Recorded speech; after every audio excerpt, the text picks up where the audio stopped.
What's up, everybody? Welcome back to your favorite wrestling podcast. This is the Monday Night Wave. I go by Jay. I'm your host. I'm the Babyface's Babyface. We're now live with episode 15 of them things. 15. I wish I knew how to say 15 in French, but I don't. Without further ado, you know what's going to happen. We're going to pass it all to my man, the one and only. Go ahead, take it from here. Don't you dare be sour! Clap for your king of gorgeous and feel my power. It's Hero. Yes, it is. Hey, everybody. It's the king of gorgeous. The wild card, Mr. Sexy Ass Lottery. It is Hero. I'm sorry, my ears popped too. I did not expect this nigga to do that shit. My bad. And Kenny Lone Mega, I got a question for you, bro. What we got? What do you want to pod about, bro? It is good wrestling week. It is. This has been a great wrestling week. We have a lot going on. There's a lot of stories being told between all shows right now, and I'm locked the fuck in. Let's get into it. We don't got any questions, but we'll start off with the news today. Yeah, we have a pay-per-view with reactions that we'll do. So you guys are still getting a good show. Don't worry about the questions. Absolutely. As far as news, WrestleMania. Yeah. In Vegas. Yes. Viva La Vegas. We just talked about it too. Where like, damn, it's just happening. Like, you just want to be in the atmosphere. Yeah. Do you understand how crazy that is, bro? Yeah, I'm excited. Soon as that news came out, my wife was texting her uncle because her uncle lives in Vegas. I will be there. I might not be at Mania, but I'm going to be in Vegas. Absolutely. In the city. I got to be in the city. For sure. I got to be in the city. I'm trying to go to the Access or something. Definitely trying to go to Wale Mania. But yeah, man, I'm excited. And we also talked about it. They pushed the date a little bit, and I feel like they found the sweet spot where it's right before NBA playoffs and right after the Final Four. So hey, they put night twos on 420. Hey, yeah, you know the time I'm gonna be on. Oh man, I'm gonna be in Raider Stadium high as fuck. I'm assuming that Allegiant Stadium is an open like dome too, to where like it might still be outside, or is it closed? No, I know they didn't want to do outside venues. It's closed. I mean, when we went there for SummerSlam, it was closed, and it was hot as hell because it was summer. Yeah. I don't think that stadium opens. I don't watch it. I don't watch Raider games. I have to ask my father-in-law. I don't watch the Raiders. No. Shit. But yeah, I know it's a revamped stadium. It's a brand new stadium. Yes, it's a really nice stadium too. It's about to be booming in that bitch, bro. There's gonna be so many people at that shit. It's about to be nuts. Because then, like, you got people flying in, you got people driving from LA, like from Phoenix. Like, yeah, it's gonna be a good night for Mania for sure. Absolutely, good week, man. Yeah, some of those incels will finally be able to touch a woman, probably, since it's in Vegas. So that's what's up. Don't. No. But in the seriousness, the stadium isn't legally that far. They're paying for it. People, they're out there just touching people. Well, of course, they gotta pay for it. I'm just saying, nigga. God damn. Yeah, of course they gotta pay for it. But no, in all seriousness, the stadium isn't that far from the Strip, so it's probably like a good 20-minute walk. Yes, and everything's right there. So if you've been to the Strip before, you know what time it is. Like, there's roller coasters, there's all sorts of stuff. And then since it's Mania weekend, we'll get we'll probably there'll be a GCW show somewhere. Maybe even AEW might pop out somewhere, or at least close by or something. Who knows? It'll be a good weekend. I think it'll be a good weekend. It is. It's going to be successful. I mean, I would assume ROH is going to do their Supercard in Vegas too. Like, I would hope so. That probably would happen. Whew, that's going to be a great fucking time. Fucking time. Yeah. And if there's a UFC fight or boxing fight nearby too, then it's that city, it's going to be crazy. Absolutely. Absolutely. quick news: Seth resigned. So we got Finn, Drew, and Seth. They all resigned recently. Yep. I think Becky is the only other big name that hasn't resigned yet. And But I don't. she'll resign. Yeah, she'll resign. I don't imagine her not resigning, especially now that she's still women's champion. I don't know how much truth there is to this one, but Matt Hardy says on his podcast that Jeff Hardy is cleared. So I guess we'll just keep our eyes out on that and see if we see Jeff Hardy soon. Matt is currently unsigned, but he says he's in talks with everybody. He's still talking with AEW. He's just trying to get a better position or whatever he's trying to do. But yeah, he says Jeff is going to be back. Jeff makes sense. I think with like a broken nose, it's probably like fucking 4 to like 12 weeks or something like that. Yeah, and a concussion, and obviously he's old like, and injured for sure. A little bit. I will agree that the Hardys definitely should be used more respectfully. I think whatever that looks like, we have to get them in a position to where they can succeed. Yeah. I don't know what Matt's looking for. I don't know if he wants to be like, tag team champions. I don't know if he wants to do what's the delete Matt Hardy? What's the broken Matt Hardy? Yeah, that's what broken Matt. I don't know if he wants to be broken. But you gotta figure out a place for them. And currently, like, stories in AEW have been great, so I'm pretty sure we could figure out some way to get them involved in something. Right. But yeah, happy for Jeff to come back because Jeff is a fucking legend. They're both fucking legends. But just let's utilize them correctly. Yeah, absolutely. Speaking of AEW's roster, apparently, or according to sites, Ethan Page is no longer listed under AEW or the ROH roster. So it's seeming that he might not be working there anymore. Ethan Page is a really dope fucking individual because I enjoy Ethan Page. Like, first off, great fucking toy collection. Has an amazing toy vlog where he goes toy hunting and shit like that. I watch those videos like all the time. But the dude is mad talented. He has great mic skills. He can work in the ring. He was doing what he could in ROH, and it kind of hurt a little bit to see that there wasn't no use for him. So hopefully, I would love to see Ethan Page go to the E. I think he has the mic skills to do that. He falls in that. He does. He has like the whole, like, I don't like the word package, but he has the ensemble of a WWE superstar. And they like those guys. They like the guys who can just talk. He's a talker. He can be a heel. He can be a baby face. Like, he'll do really well in NXT for like, maybe a year and a half. And I could see him getting called up for sure. So, and that's if he wants to do that. If he wants to go to E, if he wants to go to TNA. I don't know the facts on it, but I heard his TNA split was not on the best terms. But then again, they're under new management, so who knows? So yeah, I think TNA is still a possibility. Also, yeah, absolutely. Yeah, just wherever he lands, he's gonna be great. I like Ethan Page a lot. That one was like, damn, because like him and it was like him and Scorpio Sky, which I love Scorpio Sky too. I think he's a great fucking wrestler too. I was wondering about how AEW like got away from like their day ones and how we kind of have to like reestablish some of those like superstars, the ones that help build up those first level or first couple of weeks and whatnot. And there is a couple of them that have had main event matches and are still in the match card and whatnot, but there's some of them that were really fucking dope. Ethan Page, Scorpio Sky, Sonny Kiss, Joey Janela. Like, these were like people that I've never seen before, but I love their characters, They were fucking big. They were some of the AEW originals, right? That didn't get their, some of their contracts expired and whatnot. But you just brought up a name that I have not heard in fucking forever. Where is Scorpio Sky? I feel like the last time I saw him, Cody was still in AEW, I think.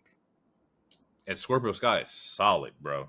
Great. He had I remember him having the TNT championship, and like he changed, like it was like purple and gold, kind of reminded me of the Lakers or something. And yeah, because he's an LA fan. Yeah, yeah. I remember him getting injured, and I feel like I have not heard his name since 2021, but maybe I'm tripping. I don't know. I feel like he's been gone forever. Yeah, I wish I knew. Hopefully we can do some research and figure out where the hell Scorpio Sky is at, because that dude is a fucking talent as well. Yeah. And then that yeah, that's it for news. But speaking of, Gulak. oh yeah, Gulak. Yes.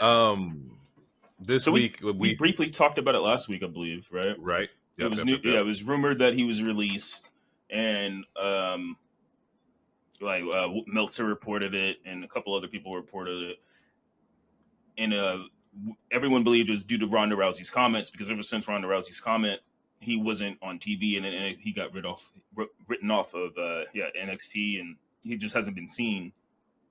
Mm-hmm. Now Triple H is saying no, he wasn't released because he was asked in a backstage what do you call it, the scrums or whatever, pressers. Well, yeah, if he was released or not. Which Triple H said a comment that it sounded like it was taken as a jab to PW Insider and Fightful. It was later brought up that it was a little miscommunication. It was about the interviewee asking the question, assuming it was about Ronda. But Triple H says that no, he's not released. We're just not going to renew his contract. Now, there's some other news about why he is possibly not going to renew his contract. Right. So from the report, it says that from Fightful, is posted by Wrestling Purists, several NXT talent made claims that Drew Gulak was a bully who would often target injuries during matches with the talent that were recovering from minor injuries at the time. One talent claimed that during a match with Gulak, he purposely redislocated a previously dislocated finger, while another talent claimed that Gulak would intimidate talent into not reporting the incidents. There was an incident during NXT taping last year where Gulak was verbally reprimanded by Shawn Michaels and NXT coaches for intentionally spiking an opponent during a match. One NXT talent who worked with Gulak noted that he was odd in the sense that he would often test talent to see if they would react to his bullying. This reminds me, I think who was running NXT at the time, was it Bill DeMott or some shit like that, where he was out there running fucking weird what are hazing rituals and shit like that with NXT talent. And it's like that's that old school. We're wrestlers and you got to be a man up and do this and do that. Like, just we're gonna bully you just for the sake of fucking bullying. First off, this is some bitch ass shit, bro. Ass shit. Like, let's keep it a buck. Like, bullying people and like redislocating injuries is fucking crazy, bro. Like, no, that's fucked up. And you lucky like you didn't like get handled. Like, you know, like you can't be purposely injuring people. Like, that's fucking wild, bro. Yeah, and you know, and knowing him, because I don't think he's that tall. I mean, he is jacked for what it is, but it's probably I doubt he's doing that to like a Obafemi, or You know what I'm saying? Yeah. yeah. Like, I'm sure. I can't imagine he's he's bullying like some of the bigger talent or more intimidating talent. But also, I feel like now that this news came out with the bullying, it kind of makes those Ronda comments and his retort to Ronda's comment, yeah, maybe he wasn't being a 69 freak god. Maybe he was literally just trying to bully Ronda and pull her fucking string on her shorts or some shit like that, which is also crazy. Which is wild. Because she will fuck you up. She could beat up most human beings, like her or not. It's like whether you would try to be freaky or whether you try to be a bully, why would you do it to Ronda? But that's either here or there. Which is also crazy because that means he's comfortable going up to women and randomly doing shit, bro. Like, yeah, that's fucking wild. And then the thing that you read, it doesn't say. I mean, obviously he's wrestling men talent, so the injuries is to men talent. But yeah, none of it says like what he was doing to some of the female talent, which I'm sure is probably just as bad. I mean, right. I think it's safe to assume. We don't know, so it's speculation. But yeah, I mean, yeah, you treat other people like this. I'm assuming you're treating everyone else like that. Yeah, no place for it. Like, that shit is fucking ass. And look, I don't keep him away from the promotions I like to watch, bro. Go do something. What was that? What was that shit that EC3 and what's the face? Control Your Narrative, I think it was called. Yeah, go ahead. Go see Lyon. Get your ass over there, bro. Like, stay away from the TNAs, the AEWs, bro. Yeah, man. The ROHs. We don't want that. Yeah. And he's a stupid person. And speaking of stupid people, how does Darby Allin get hit by a bus only in the face in New York City?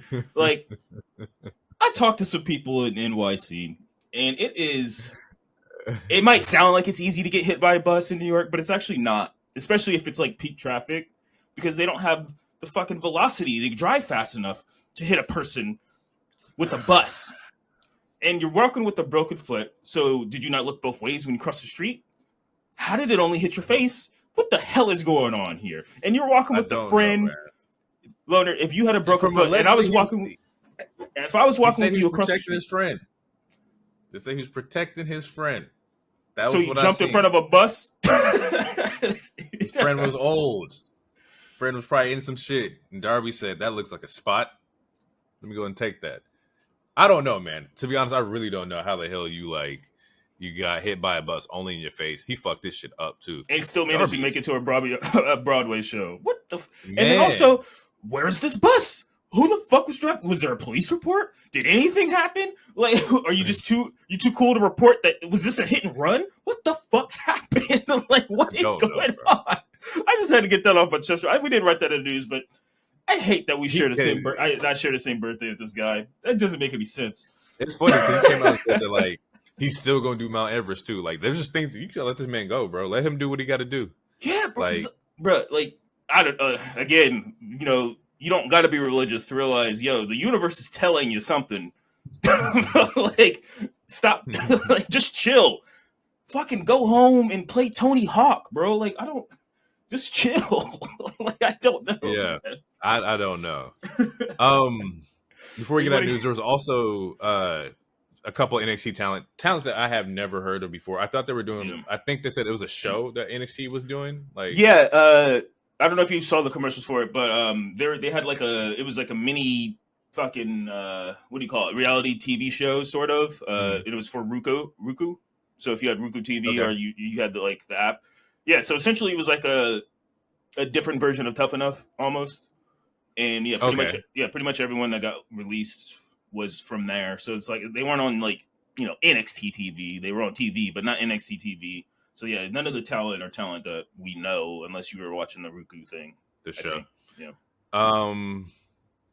And lastly, Laurinaitis has filed to join Vince in his arbitration. So basically, Laurinaitis corroborates that Mr. McMahon is publicly declaring that Mrs. Grant allegations of sexual abuse and coercion were completely unfounded. So Laurinaitis is joining Vince on the train to continually bash Janelle Grant, which I need a button for bitch ass nigga. Let me just get a button I can press. Like, that's fucking crazy, bro. Like, I need to work on the soundboard. Yeah, it's wild because at first he was not on Vince's side. He was like, no, it was all him. And now they're joining forces. So it's something to keep an eye on, I guess. But fuck him. Like, even Vince recently hired a PR team. He has the same. I want to say he had the same PR team as Harvey. If not someone else. So let's say this Grant case goes in Vince and Laurinaitis' favor. Still sold all the shares, not going back to WWE. You have a PR team, so the most the most craziest thing he could do is maybe start a new company. But if you do that, who's going to work? I mean, he'll have some people that will work for him, like a Brock or some people who are loyal to the soil. But who's going to want to work with you? Like, that's the reason why, not the sole reason, but one of the reasons why AEW exists is because people didn't want to work for you. They didn't want to work your style. Right. They didn't and you freaky ass nigga. Freaky ass nigga, the 69 God. Man, that's what we call him, bro. Get that shit out of here, man. We don't. Yeah, that's fucking wild. Yeah. But you want to get into Raw? Yeah, let's jump into Raw, man. Shit. Eric Rowan also signed. Eric Rowan also signed a new deal with WWE. So there's rumors of the Wyatt Six. Which there's some names that were released. They were people aren't trying to spoil it. So like how you have porn on the timeline and they do the sensitive thing. You have to click for unsensitive or whatever. Motherfuckers was hiding, and it's like, come on, it's wrestling. Anyway, it continues. It was Bo Dallas, Eric Rowan. Yeah, Bo Dallas, Eric Rowan. Joe Gacy was listed. Gacy. Oh my God, Joe Gacy's fucking dope too. Dexter Loomis was listed. Loomis, Cross, and Nikki Bliss. Cross. I didn't see Bliss's name, but that makes sense. I don't see why. Yeah, I don't see why not. And that's 6 people, right? So yeah, like that. I need it, bro. Like that level of creativity, like that's what I strive for. I love seeing characters. I realize that's my thing. How you like storylines, I like characters. That's what draws me to the matches. That's what like gets me in, right? I was watching just Backlash and Smackdown yesterday, and I was like, oh shit, that's my allure. Is that I like seeing the Thunder Rosa with the face paints and the colors. I like seeing, you know, the Fiend with the mask and like the character he brings to that. Like that is my thing. That's what pulls me into wrestling is the fiction side of it. Like how you transform yourself. yeah, and yeah, I mean, yeah, characters are a huge thing. When I tell people who are new to wrestling, like how do you get into it? One of the things I tell them is just like any other TV show for the most part. Find a character you like and just follow them. And that's what I did. Like when I saw Seth Rollins, like, oh, I like this guy's look, and I followed that whole story. And when I saw Dolph, I was like, I like this guy's look. New Day is like, they irritate me, but I like them. They have great character. Yeah, I wanted to see it play out. I was like, who are these churchy niggas talking about booty? Like, all right, let me get into it. Yeah, and then fast forward, I got a picture with them. You know, yeah. So you just gotta you find a character you like and you follow the story. Yeah, so I feel what you're saying. I smell what you're cooking. All right, Raw. Let's talk about it. What you got? Yeah. So the show starts off. Starts off in the parking lot. You see Logan Paul. I Show Speed. Pretty much all of Judgment Day, and then Patrick Mahomes because they're in Kansas City. This is a hard episode of Raw to watch. I'm gonna try not to go on a tirade about Kansas City Chiefs and or Patrick Mahomes, but so you see them all walking, boo boo, tomato tomato. Then you cut to the show.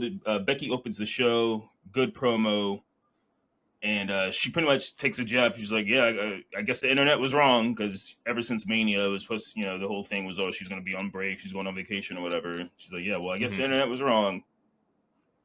Then Liv interrupts her saying, hey, if you're looking for a number 1 contender, it's me. And they're having I don't know if they had a back and forth, but before Nia comes out, but then Nia comes out talking shit. She's like, I mean, I'm wearing blue if you can't tell, so I'm on SmackDown now, you dummies. But y'all can still get this fucking work, essentially. Yeah. And her and Liv kicks her out of the ring or whatever, and it sets up for a match with them later that evening. And then after that is when we get the first round picks, which Stephanie McMahon came out to do it, which was we get another Stephanie appearing. Yeah, so it's like they slowly bringing her back out, not too much exposure.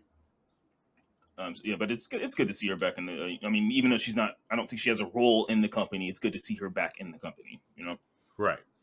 And for the first round picks, I'm sorry, you guys. I didn't call Venti this week. I didn't know if Loner wanted him on the show or not, but maybe next time. So for the first round, Raw chooses Imperium or Gunther and Ludwig, but Imperium minus Giovanni. Right. SmackDown in the second pick, they choose Jade Cargill. Third pick, Raw chooses all of Damage Control. So that's one of the biggest probably changes through this entire draft because some people were low on the draft was kind of underwhelming this year, if not just whelming, not much change. It was.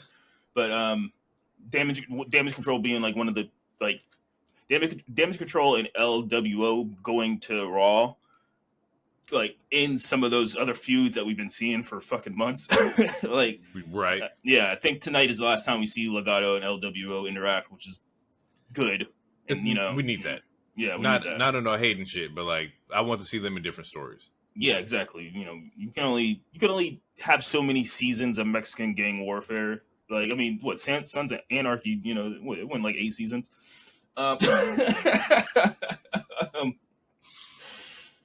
Yeah, and then as for the fourth pick of the draft, in the final pick of the first round, SmackDown selects Kevin Owens. And then after that is when we get our first match of the show. Yeah. And this is one of two matches of the week for me. Gunther versus Xavier Woods was an absolute fucking banger to me. This was a good fucking match. This is the first time in my life that I've seen a black man's chest red. Do you understand how fucking crazy that is, bro? A black man, his chest was red from the amount of chops this man was taking. That shit was crazy to see. Yeah, I wrote down chopping the fuck out of Xavier. Yeah. He's chopping the woods down. Ooh, yeah, there we go. There's a pun. There's a pun for you. And it looks like during this match there was also like there's some jawing between Kof and Gunther on the sidelines.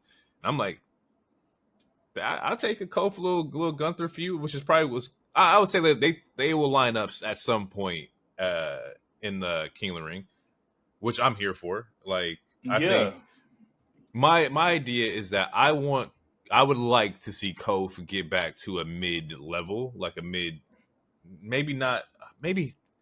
fuck that. I like to see Kof get back to a mid high tier level because he is a former WWE champion. Like, let's utilize him as such. I think that based off of accolades, Kof should be placed a little bit higher than Shinsuke to me, just off of what he's accomplished in WWE. So I would like to see him hold some rank again. Not saying that he hasn't been on the show, because New Day has been on the show, but as far as like a champion level like talent, I think Kof should be used as such, because he is one. Yeah, and Kofi's great. They did announce the first few matches for King and Queen of the Ring. So yeah, Monday Raw show is gonna be here. Lit. It's gonna be lit, bro. Yeah. Oh my god, bro. Yeah, we got some leaders. I didn't think I've seen. Actually, no. For the people, you want to go over the matches, that way they know, since we were already. Yeah. Can you, if you can find them faster than I can? Yeah. Let's see what we got right here, I believe. Okay, I have a couple. So first round, we getting Gunther versus Sheamus. That's gonna be a banger. We get Drew McIntyre versus Finn Balor. Banger. This one I'm super excited for, and then please give them at least 15 minutes. Ricochet versus Ilja Dragunov. That is going to be so fire. And Smoker.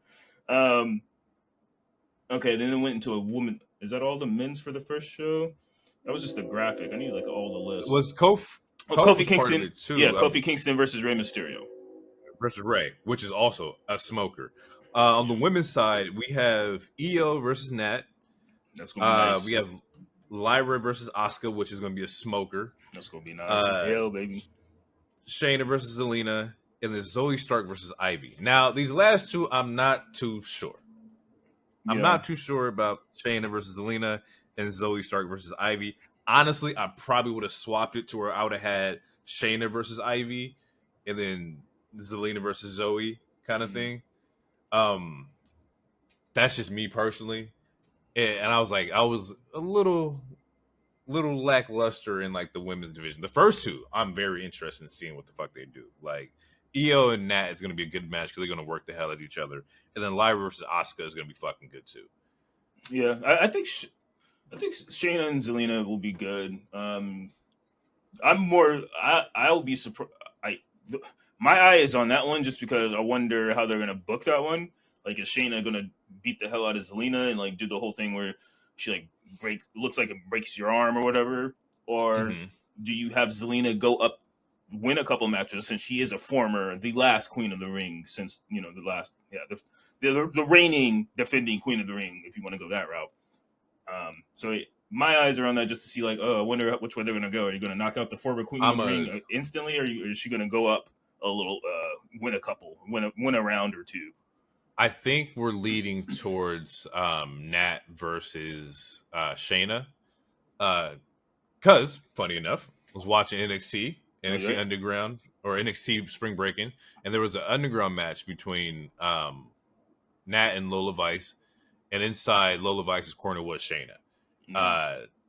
Lola Vice ends up winning that match due to interference from Shayna, which, I think Nat and Shayna, they're building up the story that's on different shows, which is also shout out to them. Continuity. But yeah, the continuity is great, but I think that's what they're leading towards. Also about that matches, look, I hate Underground. I cannot stand it. I think the concept is fucking dumb. However, that was a good ass fucking match. I enjoyed that match a lot. That was I was very, very impressed because at first I went in. The first thing I said, I was like, I can't stand this dumbass shit. And I actually, as I'm watching, bro, I'm like, ooh, okay, all right, let's get active then. Like it was a good fucking match. So shout out to Lola and Nat for putting on a fucking smoker. Nice. They fucking did their thing with that. Yeah, Lola, man. It's easy to make fun of Natalya sometimes because she can come off stale or boring or just not as interesting when it comes to like character, but her jersey needs to be hung in the rafters. She is such a she's damn, like, she's pretty much the backbone of this women's division, and not even just the women, because she also helps train men in the dungeon. Like without Natty, some of our current favorites would be lost in the wind without training with her. Like she her and TJ, like they help crop a lot of these people that we like, and like help develop a lot of these people that we like, and she needs that respect. I know we hate saying it because it's tied to somebody, but literally a learning tree. Like everybody who pairs up with Nat, like they get better. She helps them. She works them out. She's a very good fucking like talent to have. I just want her to get the respect that she deserves, and maybe she's getting it internally. I just think it needs to be shown through so the fans can give her appreciation. It needs because I don't want it to be a moment where it's like she finally gets her flowers after she retires, and then she becomes a producer or whatever. Like, nah, we need to give Natalie her flowers now, and don't arrest me, but maybe a Nata tree, the Nata tree of learning. Nata tree, Nata's tree of learning. That's fucking hilarious. All right, man. So we're still in this Gunther Xavier match. Actually, the selling, he was really selling the knee, which was good. Gunther was working on Xavier Woods' knee, put him in a half crab. That was fucking crazy. Oof. Kofi almost throws in the towel to save Xavier, but Xavier's like, no, I got this. I could do this. And then Gunther changes the crab into alternate STF, which was wild. Damn, I didn't even know Gunther was that flexible. Pause, but and then he gets the win. Xavier taps out. And then Gunther wins, of course, and they probably gonna lead. I would assume that they're going Kofi versus Gunther. Man, it was just a good wrestling match. This was you can tell Xavier also enjoyed doing this kind of match because it fits up his wrestling background alley. It was just a great fucking exhibition of two great superstars. And he got to showcase again why he is really, really fucking good in this ring. He's good, man. He's really good. After that, Jay talks to Kathy in the back. And while he's talking to Kathy, and essentially just talking about how, he's going to, he's the number one contender and all this other stuff, and what's going on Smackdown, the other show, you see in the far background, you see Liv leave a room, and then 40 seconds after Liv left that room, Dom leaves that room too. Dom leaves the room. So we're going to see what that's about, but let's not act, we all know what that is. Everyone's had to leave the room and then wait till you leave the room too. We all had that. He's like, all right, you leave first. I'll wait a minute and then I'll leave. So that doesn't look suspicious. No, we all been in that. They cooking something. Yeah, that storyline is going to be so great, especially if it's executed like properly. This is going to be a fucking heater. 'Cause I'm assuming we don't have a timetable on Rhea's return. They haven't put nothing like that out, have they? No. If I had to, if I feel like they did the very first week, and they might have backtracked, but I want my mind is telling me 4 months, but I do not know. I feel like I remember seeing something that said 4 months, but I don't know. But says she'll get mobility back. They said within like 4 to like 6 weeks. Okay. But like that doesn't include like rehab and stuff like that. So yeah, and mobility doesn't mean you can lift a human body, because she still has to be able to riptide people. So 3 months before she's cleared to perform. Okay. So we're looking at 4 months of like no Rhea on TV. Yeah. Okay. Well, then that puts her SummerSlam in August. Yeah, that puts her around SummerSlam in August, assuming everything all rehab goes okay, if not even further speedy. Yeah. Yeah, so after that, fuck the Chiefs, fuck the Kansas City Chiefs, fuck all their fans. They bring up. Oh, okay, I know why I said that. All right, I don't retract my statement, but during my fuck the Chiefs segment, they did bring up the shooting that happened in the Super Bowl parade, and they had the kid Joey come out, which was cool. So shout out to them for that. That was a cool thing. Yeah, that was a very dope moment. Yeah, and shout out to Joey. And let's get some stronger gun laws, you guys. Anyway, big facts. Yeah, Logan and ISO Speed, they do the next round of picks, but Logan asked. But before that, Logan asked Samantha to announce Patrick Mahomes, and she kills it. I mean, it's Samantha. And yeah, she says, "Oh, Patrick's here, Patrick's there, whatever." And then we get the round 2 picks. You want to go through them? Yeah. So second round picks, I understood him. First round was our first pick for Raw was CM Punk. Punk's not going nowhere. Yeah, you want him on the Netflix show, definitely. Yeah. You need him to carry that in. We got the Pride on SmackDown, so B-Fab, Bobby, Profits. We get a surprise pick that there was rumors earlier, but Braun is back. Braun Strowman is here on Raw. And like, how do you feel about Braun? What do you think that where do you place Braun? What do you do with Braun? Like, if you could book him in some kind of angle, what is it? I'd put him in a tag. I'd put him in a tag team. I was fully enjoying him and Ricochet before he left, before he got injured. I was fully enjoying that tag team. But I mean, I guess before you do that, well, I don't know, because it seems like he's going to be a face, which is good, because honestly, he's even though he was great when he was a heel at first, I personally enjoy him more as a face. But yeah, we can see him versus Damian real quick for like a one-off feud. That would be good for Damian to beat someone big like a Braun Strowman. That would be a good accolade or a notch on the belt. But yeah, I don't know. I put him in a tag. Do we do Braun versus Sammy? You could do that too. But I mean that's if you. Yeah, we could do that too. I feel like that would be a quick one-off. Just as like two faces fighting each other, and because I don't think I have to do my homework, but I don't think Sammy ever beats Braun 1v1. I think that'd be a good look for Sammy to get like a solid win over like Braun Strowman. I think that would be fucking dope. But Sammy's kind of tangled right now. He has Gable and Bronson Reed, so he already has a Braun that he's focusing on. So I don't know. They about to fuck him up, bro. Like Sammy is getting a lot of attention on that IC belt, which I like. I enjoy that. Like Yeah, it makes it makes it feel like, okay, everybody wants this title. I gotta, yeah. be on my shit.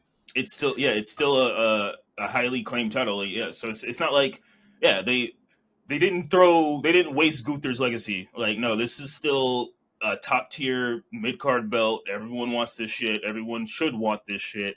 This is that's why Sammy, if not Jay, that's why Sammy was one of the better people to dethrone Gunther.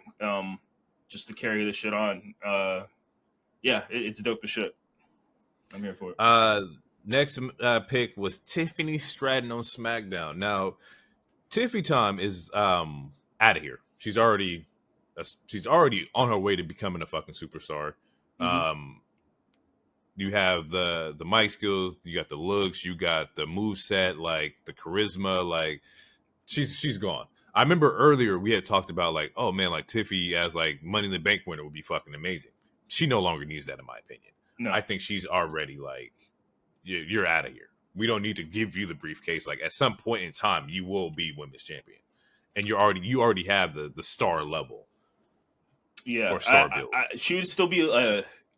I mean, we just fantasy booking. I guess she would still be my second choice because I feel like a pink briefcase would sell money. Especially I feel like a pink briefcase would sell money. I still would give it to Chelsea Green if I had to choose, but I think I wouldn't mind. I think Tiff, even though I do agree, she doesn't need it. She's a fucking star. All that. Oh, she didn't have a Mania match. Like you guys can shut up. Like she's on TV weekly. She fucking moonsaulted Naomi and Bayley 2 weeks in a row, and was in a triple threat match in one of the biggest grossing pay-per-views ever in WWE history. Like she is in a good spot. Her she's only like fucking 23, 25 or some shit. And she's only like 3 years into this game. She is not. That's what I'm saying. Nowhere close to a peak. She was one of the NIL pickups, right? Like she was like an athlete before she was a wrestler. And I remember like at the time, the discourse was, oh, these NILs not going to understand how wrestling works. And I'm looking at Tiff like, I don't know about that. Like y'all got to be careful. Yeah, the internet, and Britt Baker was one of them, who's like, you can't. And I understood. I understood at the same time, like where they were coming from, because there are two different fields. Like you can't just be like, oh, I'm a professional like basketball player, and I'm a wrestler. It is a lot of hard work to fit in that lane. Right. But it's just one thing that we've seen. It's working. Yeah, it's working. But and the thing is, it's worked before though. That's why I feel like the internet and those kind of comments were just ways to just take jabs, because I feel like there's been plenty of wrestlers like Roman Reigns, Goldberg, The Rock. There's other wrestlers who did sports who became really fucking good wrestlers, and who they were doing sports before they became wrestlers. So it's like, if they're taught well, it's going to work out. History already proved that. Is that if you're taught well, it will work out. And I think that like they are getting the training if they need. They're getting like, if they pay attention, if they want it, the sky's the fucking limit. I think we're seeing it with Braun Breaker, Obafemi, like Trick Williams. He was a basketball player, I think, or he did something like fucking Montez he was just an army dude. Like it's working. Yeah, you don't have to grow up a wrestling fan and be working in the indies to be a successful wrestler if you are taught well and you engage with your fans and all the things that make you a successful wrestler. And it works even better because like you're getting somebody with no knowledge of anything, so you're able to teach them without having any kind of like give back or pushback, because they don't know anything. They're like, okay, if this is how you take a bump, I'm going to take a bump like this. Boom, boom, boom. And when they started doing the piggyback off that, when they announced that they were going to do the NILs, that was one of the things. It was either Triple H or Shawn Michaels.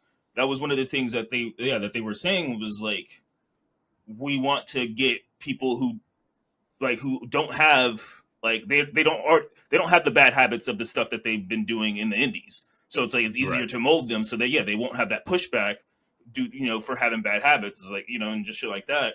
And people took that as a jab or an offense, and it's like it's not an offense. It's just like, you know, sometimes it's easier to mold new clay than it is to mold clay that's already been, you know, fucking molded and shit.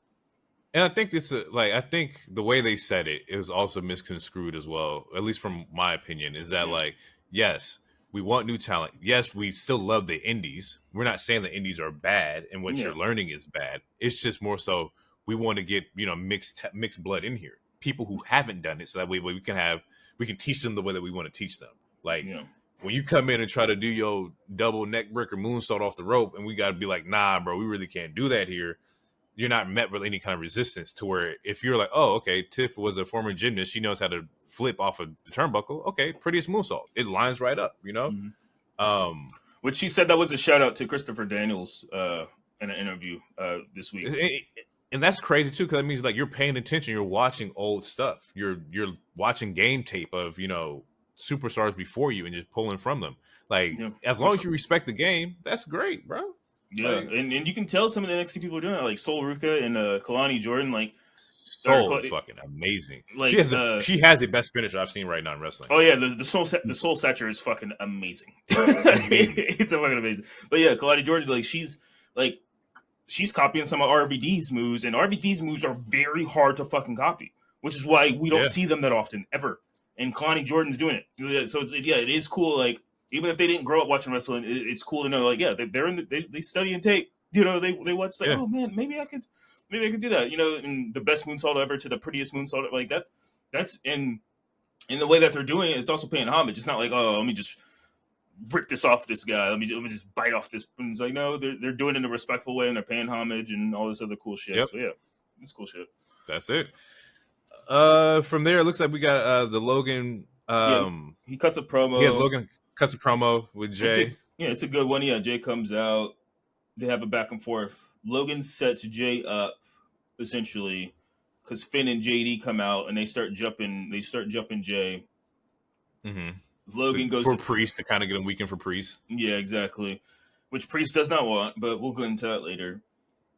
Logan, as they're jumping Jay, Logan Paul walks up the ring. He goes to Patrick Mahomes and borrows his 3 Super Bowl rings to use as the brass knucks.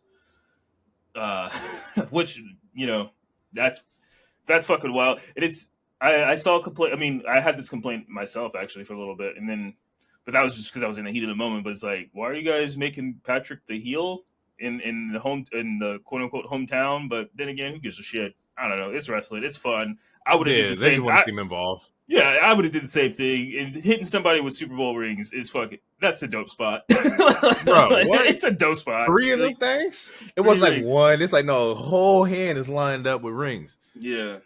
They should borrow Tom Brady's because he got 7 of them. Oh my goodness. But yeah, so he had to get it in. I let him get it in, bro. Like, he had to.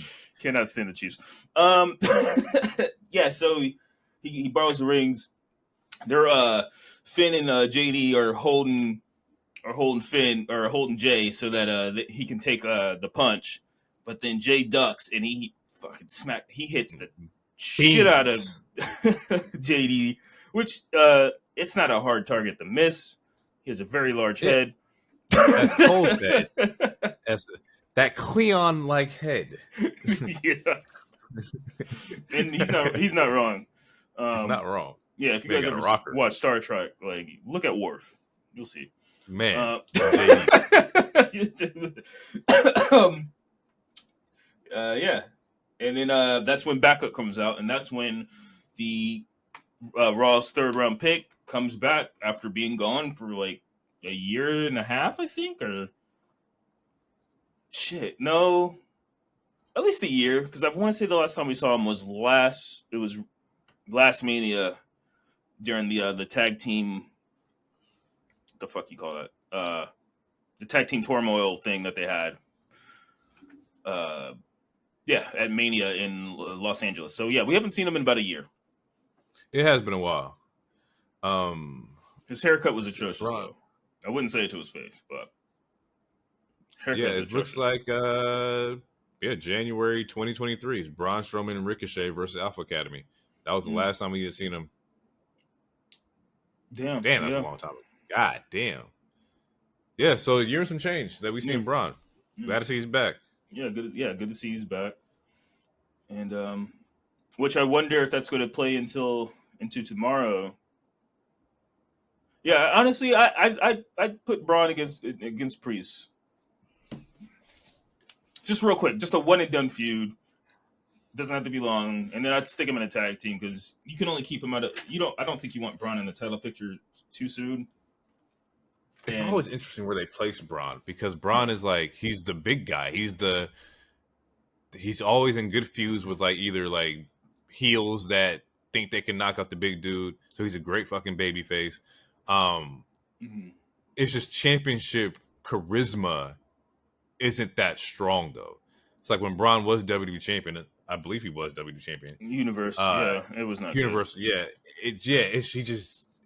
He doesn't have or at that moment didn't have the charisma that you would need of said champion. good. Yeah, So it's just a very interesting spot of what you do with Braun because you got to keep him relevant, but also not, too relevant. yeah, yeah, exactly. And yeah, I don't know. I put him in a tag match, and wait. Anyway, so then we get to the next segment where we have Truth and Chad Gable talking, Mm-hmm. which sets up a tag team title match later in the show with Otis and Tozawa versus the Awesome Truth, and like essentially Gable like tricks Truth. And he's like, and Miz is like, "What the hell is going on?" He's like, "He's gonna give us a 2-for-1. We give him a title match, and they'll give us 2 if they win or something like that." And essentially scams him. Yeah. Hits him with The 2-for-1 was a good spot. That was funny. Yeah. That sets up my match for later. And yes, Miz was like, seriously, Gable, really, you're going to take advantage of Truth, who is everywhere in the world in his mind. He's aloof all the time. Real classy. And Gable's just laughing, and as he turns around, you just see a random ass boot to the face. Good ass camera shot, so it was super good. And then it was good. The way it pans, the way like the camera pans up, and you see the boot, and then it says like Sammy, and you just see Sammy, and it reminded me of like some superhero shit, like some Batman shit or something. Like the way they just panned it up, it's like, I'm the one that fucking kicked you in the face. Yeah, good shit. Rightfully so. Yeah, rightfully so too. Booker and Drew has a promo. Yes. Yeah, he's talking to Kathy. Drew interrupts and hit him with the tells Booker to not be like them. Yeah. Don't be like the people out there making fun of it. You're better than them. Yeah, and he hits him he hits Booker with his own catchphrase. Tell me you did not just say that. Tell me you didn't say that. Mind Game Drew is going to be a great angle because right now mentally Drew is just he's fucked. Like he's scrambling, and rightfully so. It's going to be a great angle to see how they connect this and Punk. Yeah. I'm ready for it. Yeah, no, man. This is my favorite feud, and they haven't even fought yet. Really, like this feud is great. Oh, I'm trying to think. Like, I don't know if I would want Drew to lose in that feud. I feel like it's one of those feuds where they might have 4 matches or 3 matches. You have they both go 1v1, and then you have the rubber match. I don't know. It depends on if there's a title involved. I don't know. Would you do Drew Punk Mania in Vegas? Like, would that be a draw to you, or do you think Punk has to be in the title picture next year?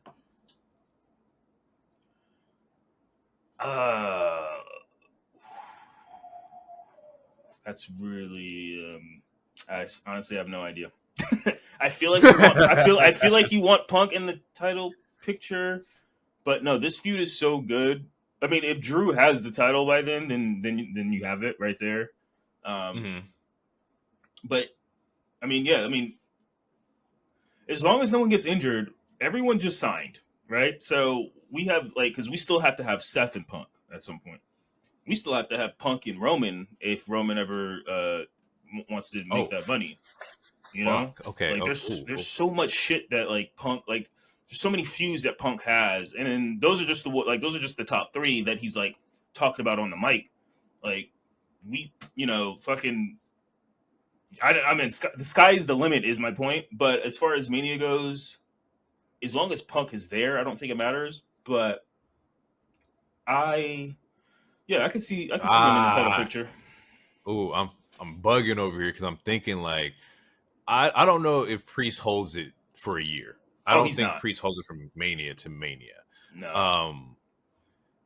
So with that title in particular, I have no idea where that's going to go.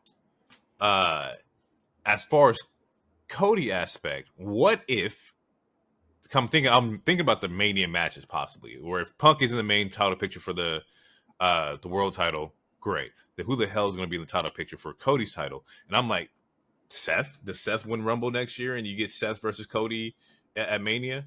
I would love on some like for Seth to win on some not on no heel shit, but on some like, we gotta finish this. There's a story still there with Cody. I was just Shield. I deserve a title match. But I mean, honestly, I think we're getting Cody and Rock. I think that's the. You think so? I think. I thought well, for me, I didn't say Rock because I'm thinking like Roman Rock.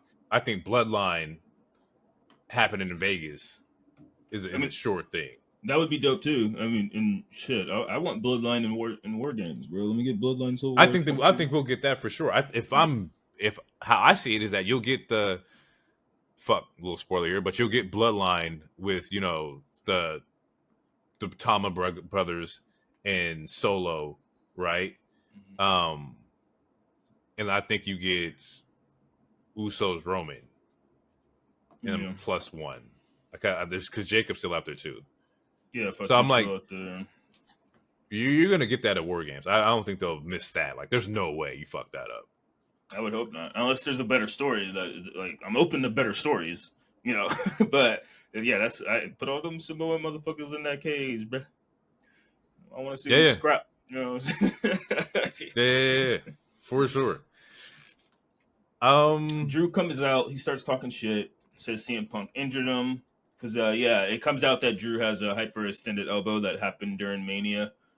Right. Which he was still working. Like, he still was working when they went and tour in Europe. All this other shit. But now it looks like he's going to...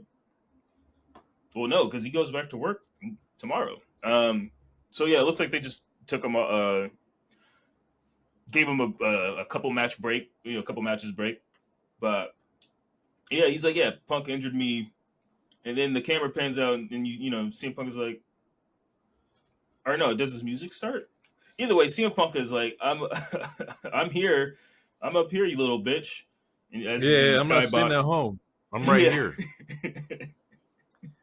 And Drew goes on a search mission after that. Yeah, he's like, fuck that, I gotta go get this dude. Prior to that, though, we did get the Reed versus Sammy match that happened. Oh shit! I've completely skipped over it. And then we get round 3. Just quickly, get my thoughts on the Reed Sammy match. There's a crazy fucking buckle bomb into a spinning sit down power bomb from fucking Bronson Reed. That man is fucking legit. That shit was tight. That shit was fire. Sammy does a cool clean. He does this cool springboard move in this match again. We got a kick out of nowhere, which was dope. Yep. But the match ends in a DQ because Chad Gable comes out of nowhere. I mean, Germans. Germans him very, just like what he did to Sammy when he was hugging his wife. Essentially, he Germans him the same way, puts him in a long ass ankle lock, and then Bronson's just in the corner, like, what the fuck? And then Gable picks up the title and he starts berating Sammy, and then Bronson's like, nah. And hell no, like, we ain't doing that. Yeah, and then he attacks Gable. So yeah, we're gonna get a triple threat more than likely. Soon. Absolutely. This reminds me of like just two dudes who just don't like each other to where you might underestimate Bronson Reed. He might walk out with that bitch. We then have round 3, and we get the APA. And I'm not gonna lie to you, seeing Ron Simmons made me pop. Like, Ron Simmons was like, because he's one of the first black wrestlers that I've seen. from like Nation to the APA, like the whole damn movement. Like Yeah. Ron Simmons is a fucking like icon to me. I love the APA so much. Man, APA was the door frame just in the middle of the hallway, not connected to no wall, and like you got to knock on the door to come in. Like, don't walk around the door, knock on this door. That's not connected to nothing. Love it, bro. The card games in the back. Man, the fact that they were a protection agency, you got to pay them to do matches and shit. Like that was such a good. Oh, that was so good. That's what I was like super locked in as a kid. And that, I love the APA and their music is fire. Yeah, music is fire. That guitar is fucking, so sick. They announced the next couple picks. We get LWO going to Raw. We talked about that earlier. We get Legado then going to SmackDown. Mm-hmm. Drew stays on Raw. And then Shinsuke goes to SmackDown. Yeah, which is another nice shakeup. And then I must have missed. I don't know if you said it or not, but with the LWO, Carlito's a part of it, even though even though last week. This is what tripped me out about the draft, and I have it at the end. I have a little spot about this at the end of we talk about Raw, but it's like certain groups were getting drafted together, and certain groups were getting split up, which made no fucking sense to me. It's like, okay, we draft Imperium without Vinci. And granted, we know he wasn't going to fucking be a part of Imperium, but Carlito then gets drafted by LWO, which is like, what the fuck is going on here? Like, right. Shayna gets split up from Zoe. So I'm like, what the fuck is going on here? Like, wait, they're on different shows? Well, like, they didn't draft them together, meaning like they are a team. I don't know if they're official. I don't know if they're. I mean, I'm doing quotes here since it's an auto medium. I don't know if they're an official tag team, but yeah, they have been obviously a tag team for a couple months. Yeah, for a while, yeah. So I didn't know what's the play here. Yeah, I don't know, and they do try to talk about it because there is a interview where I think it's Kathy. It's either Kathy or Jackie. They talk to Ray about like they try to explain that. They do try to explain it. So I give them credit for it, even though the excuse isn't that great. The explanation isn't that great, but they do try to explain it later in the show. Which I think I wrote that down when we get to it. But yeah. It's later. So yeah, after that we we go back to Drew. Wait a minute. No. Yeah, after the third round, you do the Drew promo with Punk, and then we get an Alpha Academy promo. Yeah, because I skipped that earlier on accident.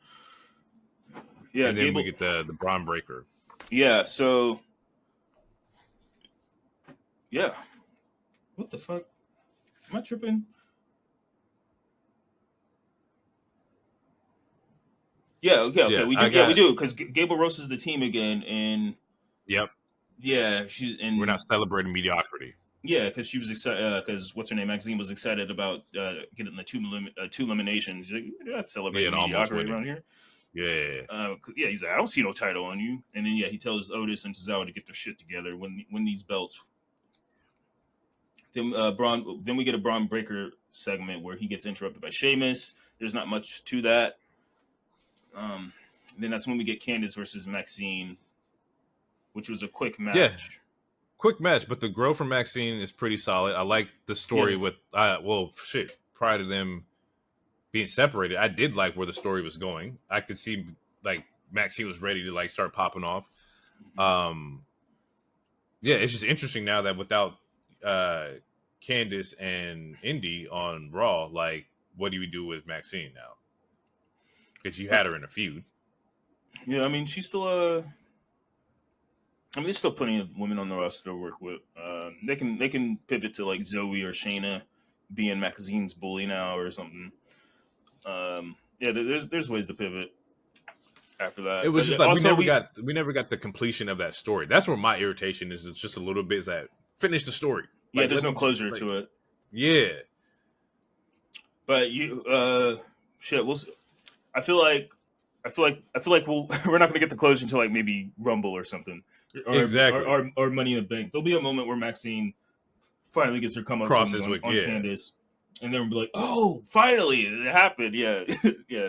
We'll see. I feel like they're putting it on the back burner now, But yeah, you're right. There is no closure. But at the same time, we've also been seeing them fight for like 2-3 months now. It feels like. Well, yeah, and that's my point. Is that like typically we watching them fight for these last couple weeks. Like we're invested now. You now made me watch her be cussed out or not cussed out, but bullied in the corner.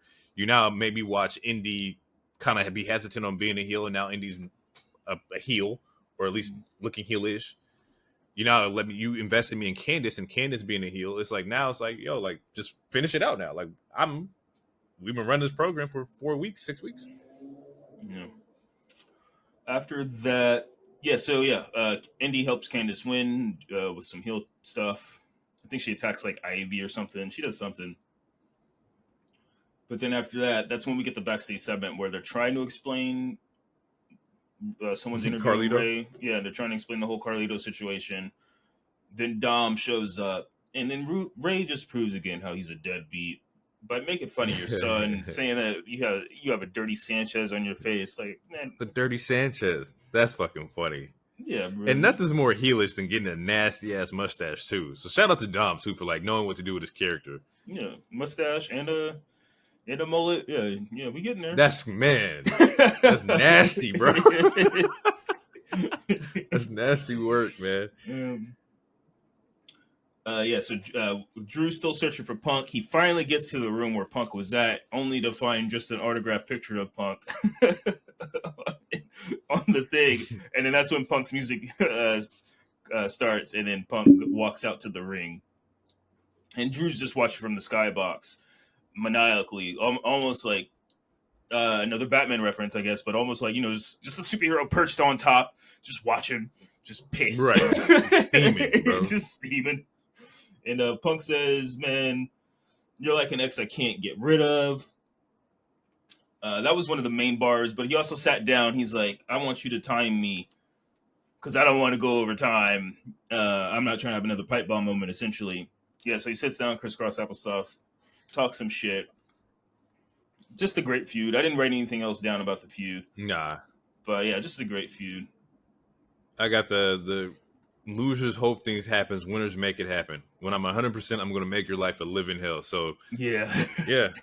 If there's anybody who can't do it, it will be Punk. Yeah. And we then get round 4.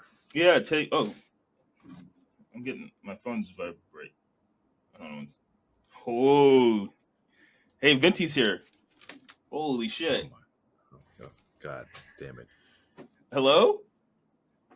Yeah, man. Let me do these picks for you, bro. I'm back, man. Venti money roll. Yeah, you know what it's up, man. Dude, oh my! I didn't think Thank you for doing. I'm sorry, this is unprecedented. We don't usually have this happen on the show, you guys. Okay. Let him on the show. Gave him the code. Loner this is a private invite. Yeah, exactly. I don't know. Loner, you know how Jamaicans are, man. You know they be scamming. What do you say, bro? I'm just joking, dude. All right, just read the picks because Teddy Long and Alondra Blaze come out. Loner is about to read the picks. Just hurry up so we can go on with the show. The show's already long. All right, man. For the first pick of the Raw, yeah, we're talking about the Judgment Day. You better rise for it, brother. You better rise, yeah. Venti money. We get Judgment Day for the first pick of the draft, man, in the 4th round, yeah. And then for the 2nd round, we get another Black Queen. We fleecing them. We get Naomi. I love the grow. You love the grow, yeah, man. Love the grow. And then 3rd pick, we get Ilja. It's hard to say, man. It's hard to pronounce, man. Dragunov. Yeah. Big money. Red Dragon, yeah. And then for the 4th round, we get Chelsea Green and Piper Niva. Yeah, Venti money, man. Just call me back anytime, man. Call me now. All right. Thank you. Oh, you can't do Miss Cleo. That's get him. Oh man, get him out of here. All right. Somebody lock those doors and get him out of here. Okay. Please, man. Last thing we need is last time my show gets hijacked by Venti the Jamaican. Jeez. Oh man, thank you though, man. After that, we get the Liv and Nia match, and Tiffy Time is in the audience, which. To blur the lines a little bit, Tiffy and Nia Jax are huge friends behind the scenes. I mean, all the women are huge friends behind the scenes. They all be doing TikToks and shit together. So fuck the kayfabe just a little bit. But Yeah, so yeah, Tiffy shows up. She's sitting in the stands. I'm assuming she bought a ticket or something. But yeah, Nia is. There was a part where Nia was beating the shit out of Liv's head in the post, which was fucking hilarious. There was a dope powerbomb spot also. Yeah, Liv powerbombs Nia, which is fucking dope. I think that's a good way to like. This is like I'm leaving the show, so I'm gonna give you a big moment. Yeah, Like nobody powerbombs Nia. Like, no, and we definitely expect Liv to be the one to do it. So that was a really dope send off, like helping your friend out, like get a good moment. yeah, and then as that's happening, as the match is happening, Naomi comes out of nowhere during the crowd and attacks Tiffy, which also kind of distracts Nia Jax, which sets up Liv to get the win with an Oblivion almost out of nowhere, and then yeah, Liv gets the win. She gets her comeuppance, and now that feud or mini feud is finished. Because yeah, they were beefing ever since they both returned, and then yeah, and then we get the 5th round, which is the Dudley Boys show up, which is dope. You get both Devon and Bubba. They have the glasses on. Another fire song. For the 5th round, Raw selects New Day, which is just Xavier and Kofi. Second round, we get Yes Boy, Pretty Deadly. Yes, boys. Yes, boy. So another team. Like, honestly, I wish they were on Raw so they can get more time, but hopefully they get the much needed. Because Pretty Deadly is extremely, extremely really good, and they have not Very talented. They have not shown us their. As far as since they've been on the main roster, we have yet to see their full potential. So you guys just wait, because I'm telling you, Pretty Deadly's they're dope. After that, we get the third round. The third pick, which is Lyra Valkyria. It's the NXT call up, which was nice. Yep. And then for the 4th pick, we get Candice and Indy on SmackDown. Yep. Yeah. About these ones pretty standard. I think the big pop was Lyra coming over. I think my take on like the WWE draft is that I would rather have it be more in this form of maybe 15 to 16 superstars on like a draft board from NXT coming up. Yeah. Because other than that, we have just everything else just a shakeup, right? It's just putting little pieces here and there. Like nobody really got drafted major from a show to show. I think Shinsuke, Nia, DIY, Candice LeRae, were like the big like names coming over.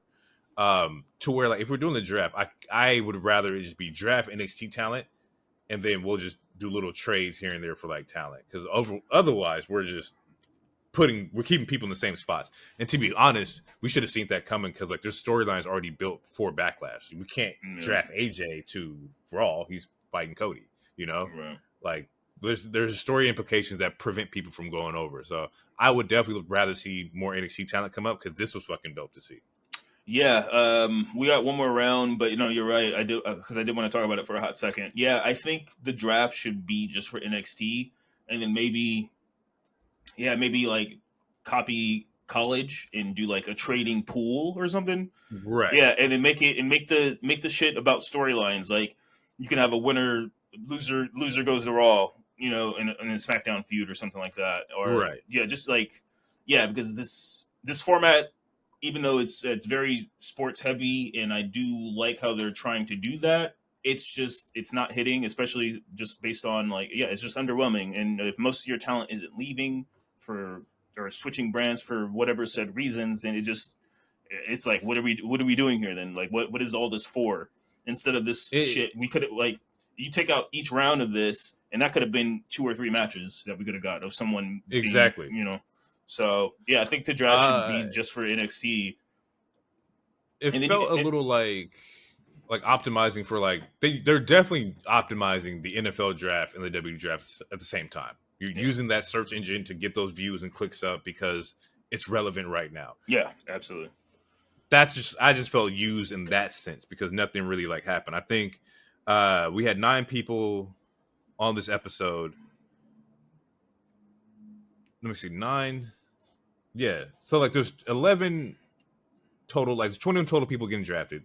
11 changes, including the NXT. and I think like the draft should just be more focused on like NXT talent. And the thing is, like, how do you create like the requirements for somebody being drafted in NXT? Is it like, oh, they have to be there a year, they got to run a championship? Like, what's the qualifications for somebody to get drafted out of like NXT? I would make it to where, because the draft is like every 2 years or whatever, or every other year. I would make the draft if we're just doing NXT. I would make the draft, yeah, like a thing that happens between Mania and SummerSlam. The requirements, I mean, I don't think they need a list of requirements per se, but Right. just like every May we have the NXT draft.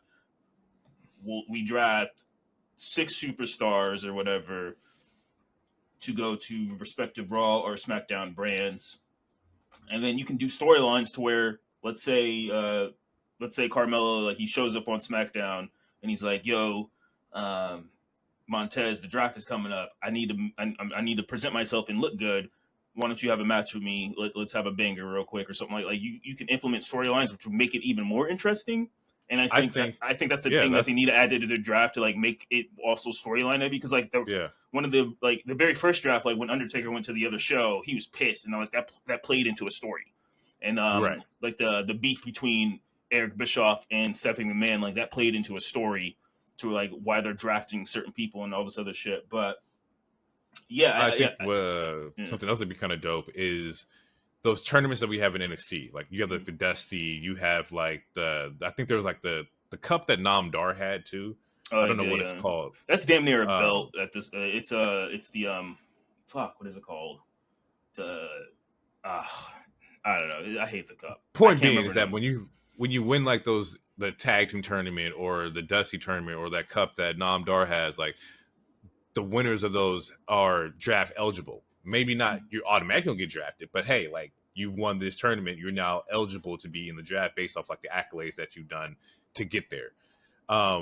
That way we don't really guarantee somebody getting drafted, but it's like, okay, well, dang, okay, we know that Baron Corbin did win this Dusty Cup, so okay, he might be able to get drafted. Once again, creating storyline implications. Maybe like Baron's like, I got to get out of here, I got to get back to the main roster, so I got to win this tournament no matter what, kind of thing. It brings a little bit more prestige to those like events and whatnot. Then maybe you get snuck. Maybe there's a smaller dude. Maybe I forgot. Oh boy, from with the fucking beard. What's from AEW? What's the name? Beard in AEW. Nah, my bad. He's his Brian Pillman's kid. Oh, Lexus King. Yeah, so like Lexus King, sneaks him out, and like he makes his way up to the main roster. He's not supposed to be there, but like just sneaking around and like creating like just chaos with like those kind of situations. Either way, point being is that I think that like we got to get more NXT involvement. I was looking at the roster, and the roster is actually not that big. It's actually a pretty like smaller amount of people. So you would definitely have to add more people to where you can lose 6 people a year or 2 years and be okay. But yeah, I think NXT should definitely have more involvement in the draft. Yeah, especially since Ava didn't draft anybody either. Like, what was the point of having Ava in those meetings with Pierce and everything if all she does was lose talent? Yeah, I think I agree. My last statement. Yeah, I believe for sure. Yeah, NXT should be for the draft. You can make a drafting pool or a trading pool similar to college for like the main roster, and then just have add story implications to all of it. Maybe there's like, again, like you have a loser leave town match, just loser goes the other brand, or maybe someone is, I'm sick of getting beat up by Legato. May I get traded to Raw? Just add things to like add story implications. Like when Jay showed up to Raw, it was because he wants to distance himself from her family and prove that he's his own man, and also just try to be a good guy now. Like that was story to it, So yeah, I think absolutely. So let's get into the next match. We get the Awesome Truth versus Otis and Tozawa of Alpha Academy. There's a part where Miz boots the fuck out of Tozawa. That was a dope ass. Because Tozawa like flips. He like does a flip out onto the floor or something. It was nice. Good sell. We get a caterpillar, which was nice. Yeah, Otis is, yeah, I can see Otis and Tozawa, if not us, if not also Maxine breaking away from Alpha Academy at some point, and then that's when we get the Creed brothers in. I feel like they might get to that because Otis he's pretty over as a face. Like people love him. Yeah, I don't know, he's cool. But anyway, we get a Truth crushing finale and the Awesome Truth win. It was a pretty, yeah, it was pretty pretty show, basic match. It was yeah, like, pretty big mixed match. yeah, it was like a quick little match. Yeah, I got nothing on it. I saw it. I knew what it was for what it was, and I was just pushing the story for Gable and Otis and them. Yeah, it was a good match though. We get a backstage segment. Priest sees JD's face, and he's like, "What the fuck?" And because his face is purple as hell. And when when my wife and I were watching, I was like, "Man, I," because she was like, "Damn, that's really bad." And I was like, "I feel like some of that is makeup." And then when he took the picture the following day, you saw the ring imprints. Like he did get hit, but that bruising, all that purple and pink, wasn't there. So in saying that, some of it was definitely makeup, and the makeup department did a really good job because it looked like that bruise looked real, like to where crazy. Everyone did the fucking Craig and Smokey, damn, like yeah. But real quick, I want to say that to me that implicates that Kevin Owens moment the other week when he was bleeding crazy. I think that was makeup also. Yeah, for sure. Yeah, absolutely. And it looked good. And that's not to say using makeup is bad, even though there's some old heads in the business where it's like, oh, you're exposing the business. People already think it's fake, blah, blah, blah. But if it looks real and it looks like how Kevin Owens looked, I'm fine with it. I'm fine with makeup. Because, again, it's a TV show. Like, you'll watch SVU or something, someone gets shot, or, watch a show, someone gets their hand cut off, whatever the fuck. If it doesn't look cheesy, if it doesn't look like a sci-fi Sharknado type thing, right. I think it's fucking good. We're fine. We're good. Yeah. I'm fine with it. They see his face. They're like, damn. And Priest, again, is like, man, just stay out of my damn business. You guys keep helping. I don't want your help. Just stay out of my business. After that, we get a backstage segment where Becky's walking and she runs into Liv and she's like, that was an impressive match. You got your title shot. So we're going to get Becky versus Liv. I don't know when, but we're getting that title match. So that's what's up. So Liv is officially the number one contender. Then we get after Liv leaves, Damage Control shows up, and they're like surrounding Becky. Shit. Yeah. Kaye was touching Becky's tile. Don't touch my tile. All this other shit, but that's a thread. Now, I mean, granted, Becky did fight Damage Control one time during the War Games, but she hasn't really experienced that kind of hatred yet, or that kind of ass whooping from Damage Control. So that's something that we can play into, or that I'm interested to see now that Damage Control's on Raw. I'm interested to see how they interact with a lot of these Raw women talent. I'm trying to think of like the next PLE and where it's at. I know it's King of the Ring in Saudi, but the one after that, which is Money in the Bank in Toronto, right? Or no, what's in June? We got like 4 more PLEs out of country. Yeah, so we got the King of the Ring stuff, King and Queen. We get Money in the Bank. We got the Germany show, and then we have the Clash at the Castle, I think. Or well, like I say that because I was like, maybe we don't run Becky and Liv at King of the Ring in Saudi. Maybe you can hold that. Clash of the Castle is in Scotland, and that's in June. And I don't think Becky would lose it there either. I think you want her to like kind of like hold that into that pay-per-view. And it also depends. I feel like all this also depends on when Rhea's getting back. Because if she comes back at SummerSlam, then I expect Becky to lose that belt by SummerSlam, or like I expect Liv to have this title when Rhea is healthy. Yeah, I would definitely agree with that. I think we're looking at like July. I think Money in the Bank. I think you can run Liv Becky. So Clash of the Castle, Damage Control can beef with Becky. I just don't want Liv to get in the ring with Becky just yet.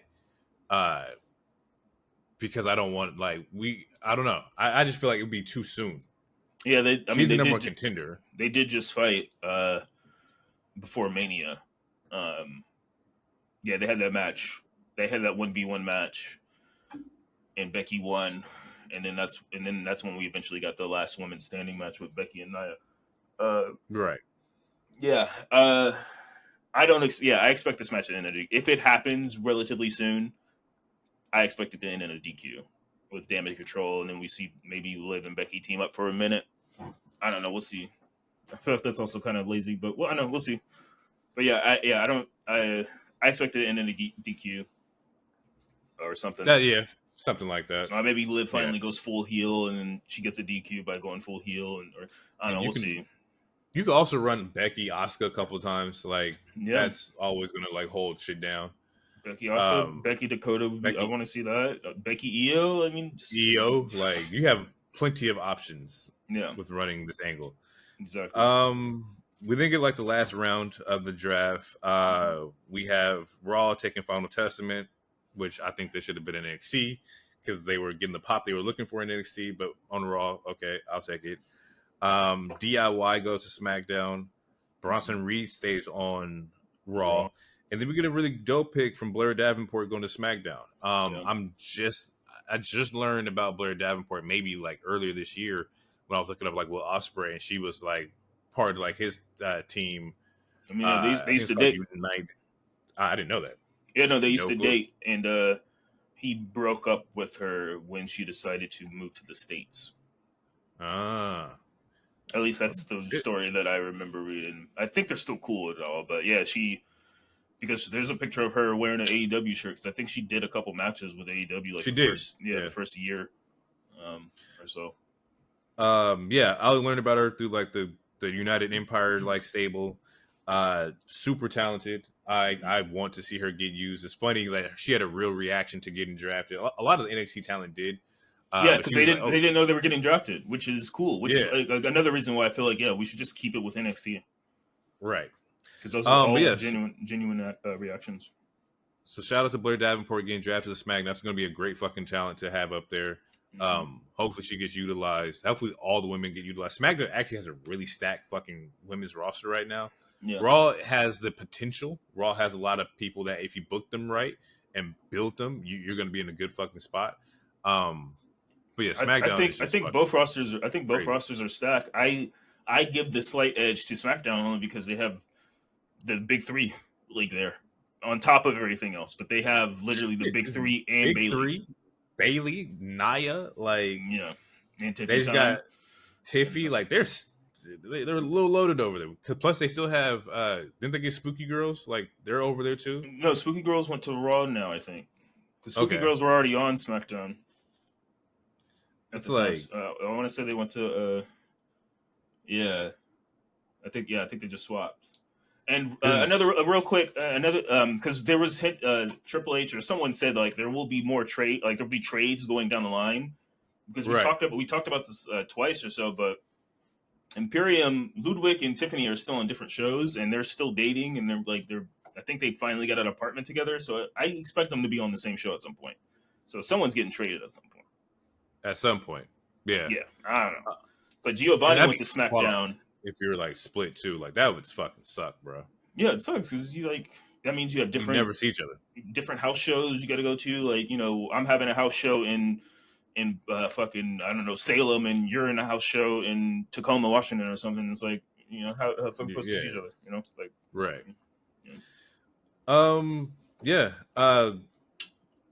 It's going to be a very interesting wave. Hopefully, because they said the trades will start happening by Monday. So by the time this episode comes out, we should know the night of. We should know who's really locked into where they're supposed to be at. But yeah, other than that, man, I think it's not too bad. We then get the 6-man match with Jay, Ricochet, Andrade versus Judgment Day. It was a good match. I felt lackluster to me. That was just me personally. I felt for a main event match, I wasn't as oh damn, this is the main event. It just didn't feel like that to me. No, I don't think it should have been the main event per se, but I mean, as far as like people getting their shit off, and yeah, I think it was cool. It was cool. I wouldn't, yeah, it wasn't like the best main event in the world or anything, for a go home show or anything like that. But I don't know. I think it sufficed. Big Head fucks up the match. I don't know why, but yeah. And then Jay pins Finn Balor, and yeah, baby faces win. And that's pretty much the end of the show. Yeah. All in all, not a bad show. We got the wrap up of the draft. So yeah, we'll just see how this shit plays out. See what the Levesque era looks like post draft and what they plan on doing. We got Dynamite. Yeah. Before we get into Dynamite, we're gonna take a quick break, and after the break, we're gonna jump right back into it. Yeah, yes, boy. Welcome back, everybody. We're now gonna head into Dynamite. It's Wednesday. You know what that means over here. Dynamite kicks off with Tony making a promo saying he can't be there due to his injuries. How he wishes he could be there. That gets interrupted by a pretty dope little camera spot where the Elite take over the open for the show. That was really cool to see. Just basically a regular AEW intro, but all Elite clips. We get a Swerve promo to open the show. Actually, Swerve in the Bucks promo, because Swerve is calling out the Bucks for how they run the show and that, he doesn't appreciate them. Basically bad mouthing them and whatnot. Bucks say that they have the challenger for Swerve for Double or Nothing, and it turns out to be the one and only the patriarch Christian Cage, the only man other than Kendrick Lamar that can stop Drake. So with that, I mean, I think Adonis does need a new father, so hey, could be right there. Christian Cage and his team of Nick Wayne, Mama Wayne, and Killswitch ends up attacking Swerve. It was a pretty dope spot. I like the idea of Swerve's first challenger being Christian Cage. That gives him somebody very seasoned to work with. It's a storyline that they can stretch out for a little bit as far as the antics of what Christian Cage is going to do. I would assume that they're going to jump him a couple more times. Actually, at the end of the show, Swerve says that next week he's not going to be alone, so Swerve is going to bring his team. And I'm thinking, does that look like the embassy? I would assume that you would bring your own people with you. Those are the guys that you kind of came in with. That would make the most sense that you would match those up with Nick Wayne and Killswitch. Yeah. It's just interesting. I don't have anything negative or bad to say about the angle or who he's going against. I don't necessarily either. Surprise, surprise. But I do have. I would say I'm more concerned. I mean, I don't know. Concern is a strong word. I agree. I mean, I'm a Christian. I like Christian Cage. I'm just worried that I'm worried about this feud because of how popular Christian Cage is and how and this is not a knock to the fan base, but this AEW fan bases, they love heels. They do. And they chose Swerve, which is why now Swerve has had to transition slightly to a babyface. They still like him, but this company, it runs on heels. This fan base loves heels, and I guess my concern would be putting him against the Christian Cage, who is stellar on the mic. Fans love him. I'm I'm worried on how the fans depending on how they book it, the reception, because I could totally see fans turning on Swerve because of how awesome Christian Cage is. And that could happen, and that's going to be a bad look. That's going to make him look even more transitional and all this other shit. But I'm gonna let it play out. We'll see. I think Christian Cage. I think this should be a good feud, and the fact that they actually have storyline implications because they did team together in Wembley. I like that thread. That's what I want from AEW. I want threads. I want continuity. just shit to make sense. I'm gonna let it play out. I think we're in for hopefully we're in for something good. Worst case, the crowd turns on Swerve and they give Christian the title, and then we get Christian as the champion, which that wouldn't necessarily be the most terrible move, but it's also I don't know if we want that. Christian Cage AEW champion is like he would do fucking numbers. And I'm not trying to end nobody's reign, but like Christian Cage, like that's dangerous. And not even from like a wrestling aspect, just promo and talking and heel work. The crazy part, they ripped the nigga's dread out. Yeah, which is wild. I can't fuck with that. This is the second week in a row I feel like I'm defending Swerve, and I'm upset. But you gotta do more than stomp him out, Swerve. You can't let disrespect Lock Gang. Come on, man. I can't believe I'm asking for you to do something. But what was the Meek Mill at WrestleMania? Get up! Get up!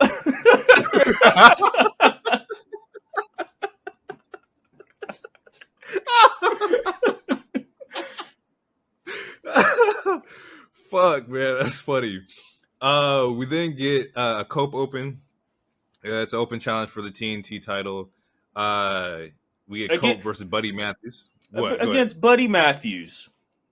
Yeah, against Buddy Matthews. And that's not me saying that as a shot to Buddy. Oh, Buddy Matthews is fucking amazing. He's great. His fiance, love her to death. But why the fuck is Buddy Matthews in this match? Story implications. Story. Because next week he fights Brody King. It's just leading up until But Malachi pinned him at Dynasty. They're saving it for Double or Nothing. You know what they're saving that for, man. Hopefully they do save it for Double or Nothing. And obviously, and it looks like we talked about it the other week when he got the surprise in his eyes. It looks like he's slightly turning heel. He is. If they pay attention, pay attention to the lore of the Mist. But oh shit, does he join the Black Order? What is this group called again? The House of Black. Does he join the House of Black? Do we get Judgment Day 2.0? Early Judgment Day, Judgment Day with powers again. I hope not, because to me it doesn't fit Edge like that. But this is a company. No, I saw some crazy shit. Yeah. I saw somebody fucking fantasy book The Brood versus House of Black, and I was like, that would have been fucking dope. And you're not getting Christian Cage off of his current storyline, but no, I take Spooky Team versus Spooky Team. Unless you get the only other cases, I don't know if Gangrel is even in like wrestling ring shape, but I guess you can try to get Gangrel somewhere. With that, Cope is going against Buddy Matthews. My only thing with this match is that it took entirely too long. It was a long fucking match. It didn't really do much to me for Buddy Matthews as much as it did anything for Cope as well. It's just, once again, a story match to help them build the story of House of Black versus Cope. The ending of this match is pretty dope because it's like they are playing on, once again, the Mist angle. He ends up grabbing a chair to try to take Buddy out. Lights go out. Malachi standing there telling him to do it. Like, go ahead, hit him. You know you want to. Like, telling him to feed into, like, the emotion of, like, the darkness that he's feeling. The dark side. As he hesitates and goes to swing back at Malachi, lights fade out again. House of Black is nowhere to be found. So, yeah, we're definitely playing off the storylines of the Mist. That's going to be very dope to fucking see. I want to see how this plays out. Still very early, but AEW is doing a really good job at right now of like telling stories. This is another story thread that we're getting, and hopefully it just pans out. We get a squash from Joe versus Isaiah Cassidy. Nothing really to do with this at all. I think this was just an exhibition of Joe showing that he's still fucking Joe. I do love Private Party, but Joe shouldn't be wrestling Private Party. Like, no, he shouldn't. He just lost the title, and I thought, it was a match. Didn't need to happen. Yeah, they could have added another women's match or something. because to me this was like, yeah, They did nothing. He won clean to Muscle Buster. They cheered. It was short, but yeah, nothing special. Yeah, it was just a random ass match. Which, I mean, obviously that's part of, again, not a shot. AEW, they sometimes just have matches for matches' sake, but sometimes it can be, depending on the character. To me, it can be detrimental. It's like, why? If anything, Joe. Granted, I don't want to see Joe and Swerve feud again. If anything, like, he should still have championship aspirations. Like, you just lost the world title. You only defended it 3 times. 4 if you count the eliminator. But it's interesting where you place him, because like I don't think Isaiah Cassidy should have been like Joe's like first like match back after we see him lose to Swerve. I think we should get some promos or something like, oh, Joe's getting back on the scene, that kind of thing. Yeah. I know that like you can't really throw him at Okada. Like I don't want to see Joe lose to Okada just for like the build for Kenny and whatnot. But there honestly is no place to place him right now. Like from my angle, Cope is busy with House of Black. Roderick is going to end up going against Ospreay. Continental's open right now, but they're also doing storyline shit. So I don't know where you place Joe. Like it's a very interesting spot right now. Yeah, you just kept him off the TV, or just have it back. Yeah, again, this could have been a match for somebody else, particularly a women's match, or just anybody else. And yeah, Joe could have just did a promo saying, I lost or whatever, but I'm still fucking Joe. I'll be back here. I'll get my shit back at some point. And then they could have like started a feud with somebody, like as he's cutting that promo or something. But whatever. We get an Orange Cassidy promo. Talks about because of what Trent did on Saturday at Collision, Chuck will never be able to wrestle again. They had a street fight. He says whenever he sees Trent, it's on site. Trent comes out. It is definitely on site. Orange goes beelines it for Trent. Trent says, surprise, surprise, Orange is making somebody's injury about himself. As they hit like the edge of the ramp or at the top of the ramp, and security comes out to break up the fight and whatnot, something interesting happens to where Don Callis appears and pulls Orange Cassidy to the side. Now, what the hell does Don Callis got to say to Orange Cassidy? That's the question I left with. What are we doing here? He does want to recruit talent, but what the hell is Orange Cassidy doing with Don Callis? Hopefully fucking nothing. And I would like to add, because we didn't talk about that. The Hobbs? The Trenton. Yeah, Hobbs is injured. Yeah, that's shit. Yeah, we should put that in the news. Yeah, Hobbs is officially injured, and I think he's going to require surgery. So he's going to be out. So Hobbs is out a minute. Yeah. But during that Chuck and Trent match, he powerbombed him through a windshield, which is like the 4th, 5th week in a row they're responding to Punk, and you guys got to cut it out.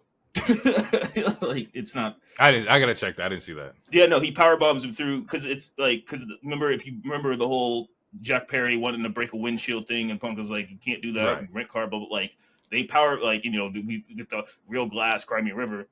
Yeah, Trent powerbombs Chuck through the windshield. Yeah, that is a jab or a nod. That was for Punk. That was to the audience. That was a Punk jab. And it's like, you guys, it's been like 4 or 5 weeks. Like, get over it. And you survived it. It's been 4 or 5 weeks, and you survived. Let it go. Yeah, that Ariel interview was before Mania.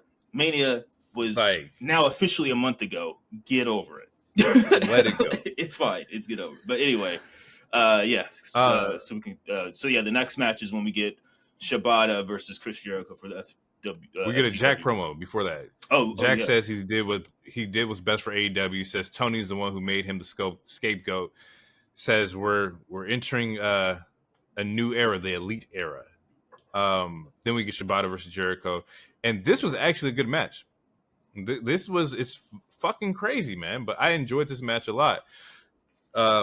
There's a kendo spot where he smacks the fuck out of Jericho up the side of the head with the kendo stick. I'm pretty sure he's supposed to hit him on the shoulder, and that one just aimed a little far right and fucking popped him. Yeah, good. Hear that? Yeah.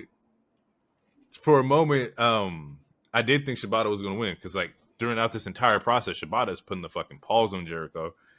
But we get interference from Big Bill because Big Bill wants to prove that he's capable of being part of the Jericho learning tree, which sets up a fucking crazy ass choke slam through the table. And then later in the night we get a backstage promo from Bill talking about how he wants to be the first disciple of the learning tree. So we are getting some kind of faction of Jericho, which is typical in Jericho fashion. You got to have a team of some sort.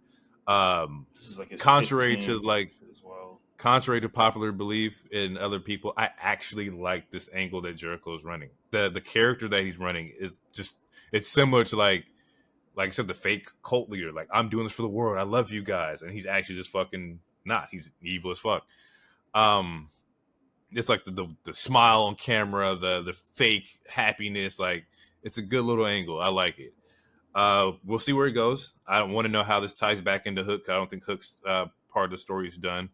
So we'll see. He has to get his father's title back. Absolutely. We then get a Claudio versus Brian Cage match. This match I didn't really feel it was a good match, but it didn't move me in any kind of way. It was a good showing from both people. Claudio did a 619, which was dope. Swiss 19. Swiss 19. I like that. And then puts Brian Cage into a sharpshooter for the win. We had a backstage interview with Rocky Romero from Renee asking him, how he feels about the Best Friends, because he is a part of Best Friends. He says he's done with the Best Friends drama and is going to be in his own man. He wants to compete for the gold and challenges Kyle O'Reilly later tonight on Rampage, because they did Dynamite and Rampage all in the same day or night.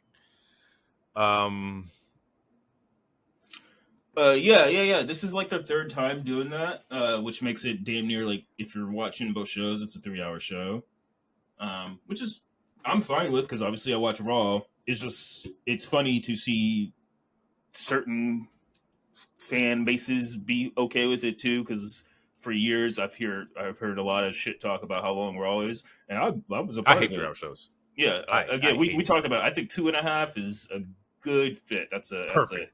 That's a little less than a Christopher Nolan movie. It's good. 3-hour shows it's long, especially with just ads and commercials and pictures and too much for me. You say 2.5, I'm gonna settle at 2. A fine 2-hour show is all I need. We then get Mariah May versus Serena Deeb, right? And this is my second match of the week. First match of the week went to Gunther and Woods. This is number 2. This was a really fucking good match. They closed out the show really fucking well, because this is the main event. It was a great showing. So much technical talent from Serena Deeb. There's flashes of what Mariah May can really do. You definitely saw that in this match. There was a dope teeter-totter submission she did. They called Paradise Lock, which is looked like she was paralyzed in submission hold. It was interesting. I've never seen a Paradise Lock before. Octopus hold, just mad fucking technical submission spots from Serena Deeb. She can really wrestle her ass off. We got a drop kick from the top rope that was crazy. Mariah May has a couple knee spots that was dope. The match finish was fucking ill. Is that Mariah May goes for what looks like a hurricanrana, and she gets caught in the reverse into a single leg Boston Crab from off the top rope, which is just fucking, that was just great to fucking see. As she's in this Boston Crab, Deeb is bashing her knee into the mat, and then we see the camera pan to Toni Storm, and Toni Storm throws the towel in. Now, I was wondering how they were going to end this match, to where was it going to be interference or was it going to be somebody losing? But Toni throws in the towel, and I think this leads into more story implications of the lack of trust in Mariah May to get out of situations and to finish matches, which is eventually we're leading to Toni Storm versus Mariah May. The child that you brought up is eventually going to end up going against you at some point. I was the student fights the master. I think I like, because we talked about I think what's funny, because you just brought up how this is one of your matches, and then Xavier Woods and Gunther's one of your matches, and the ending is very similar, or at least it's very close to being similar. because Gunther had homie in the Boston, and this is not me saying they're copying or nothing like that. This isn't a shot. This is just cool wrestling. But yeah, Gunther had him in like the half crab, and that's what Kofi almost threw in the towel, and he's like, nah, and that's when he turned to STF, and then that's crazy. It's similar. It is, and it's dope that it's both your matches. So that's cool. That's funny. I never thought about that, but they definitely ended like similar. They mirrored each other a little bit, and they were both technical matches. They were both like submissions and slaps and chops and holds and shit like that. Oh, all right, yeah, you pieced that together. The threads. We then get a Cope and Kyle O'Reilly promo. Nothing crazy here. Cope catches him looking at his title and says, "Eyes up here." So they're hinting at maybe a Cope versus Kyle O'Reilly match happening. Which I'm down for that because Kyle is very technical and he's a slow worker. Like he doesn't do all the fast paced running, blah blah blah. Which I feel like Edge is trying to keep up with some of the younger guys by doing that. And it's like you're not. I don't like Edge isn't the work rate guy. As much as he might want to be, he's not necessarily the work rate guy. And I think Kyle versus Adam Copeland, I think it's a match I didn't know. Smoker. I didn't know it's a match that I didn't know I wanted to see, and I didn't even think it was. Even though they're on the same company, it's just one of those things like I didn't even know it was possible because I just never thought about it. You just never. It's like, oh shit! Now, actually, I kind of want to see that. I think that'd be great. Yeah, I think that'd be a good ass match. That's worth a main event of a Dynamite to me. Absolutely. Absolutely. Finally, biggest part of the night, Kenny's home. My man Kenny Omega is back into the AEW folds, not at a competing level, but he's in his hometown. Or no. Close. He's in Canada. Yeah. I won't say hometown. I mean, Close. He's from Canada. I don't know what part, but yeah. Kenny's home. He gives an update on his current condition. Says that the doctors say it's not a simple process. He tells the crowd that he is diagnosed with diverticulitis,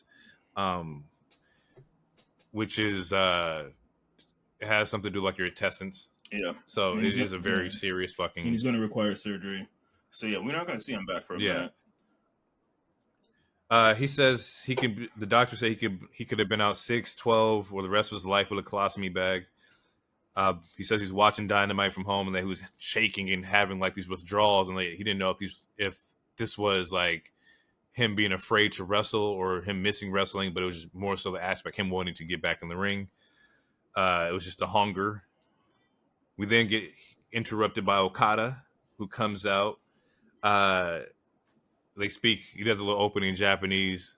He says, "Oh, my old rival's here, XYZ," just acknowledging that Okada's here and that maybe, how about in a couple of months we get this rivalry, back popping off.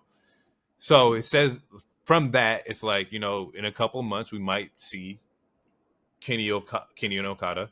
I would expect the same time that we were expecting to see like Rhea come back, Kenny should also possibly be back. So somewhere around August, I believe we'll see Kenny. Hopefully, best case scenario, we'll see that. Yeah, I don't know how we'll.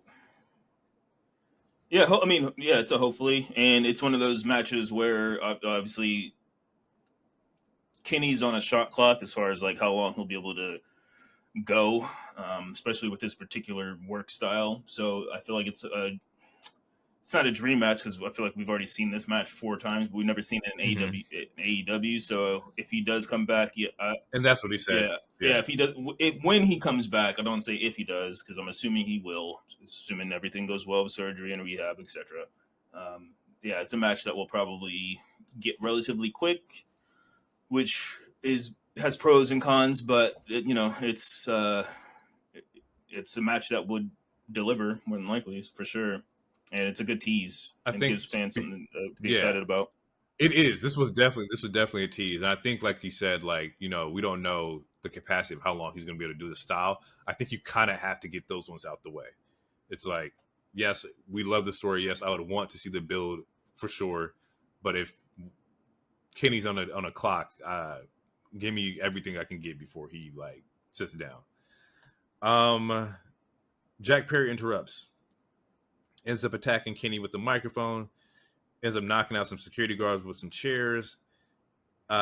bashes Kenny with some knee strikes in the gut. Kenny's doing a really good job of selling, like, you know, the injury. Kenny starts fighting back. He ends up hitting him with the Snapdragon, which is one of my favorite moves to see. I don't know why I love that move so much. He goes for the V-trigger and gets caught up on the ropes by Okada. As he's distracted with Okada, Jack Perry takes the chair and jabs him to his stomach, crumbling fucking Kenny. And then as Kenny's sitting there in pain, the Bucks come out looking at, you know, Jack like, hey, what the hell are you doing? This is our friend. You can't be doing this. This is our guy. As Kenny's is working his way up, he's grabbing the legs of his friends. They hit an EVP trigger on him.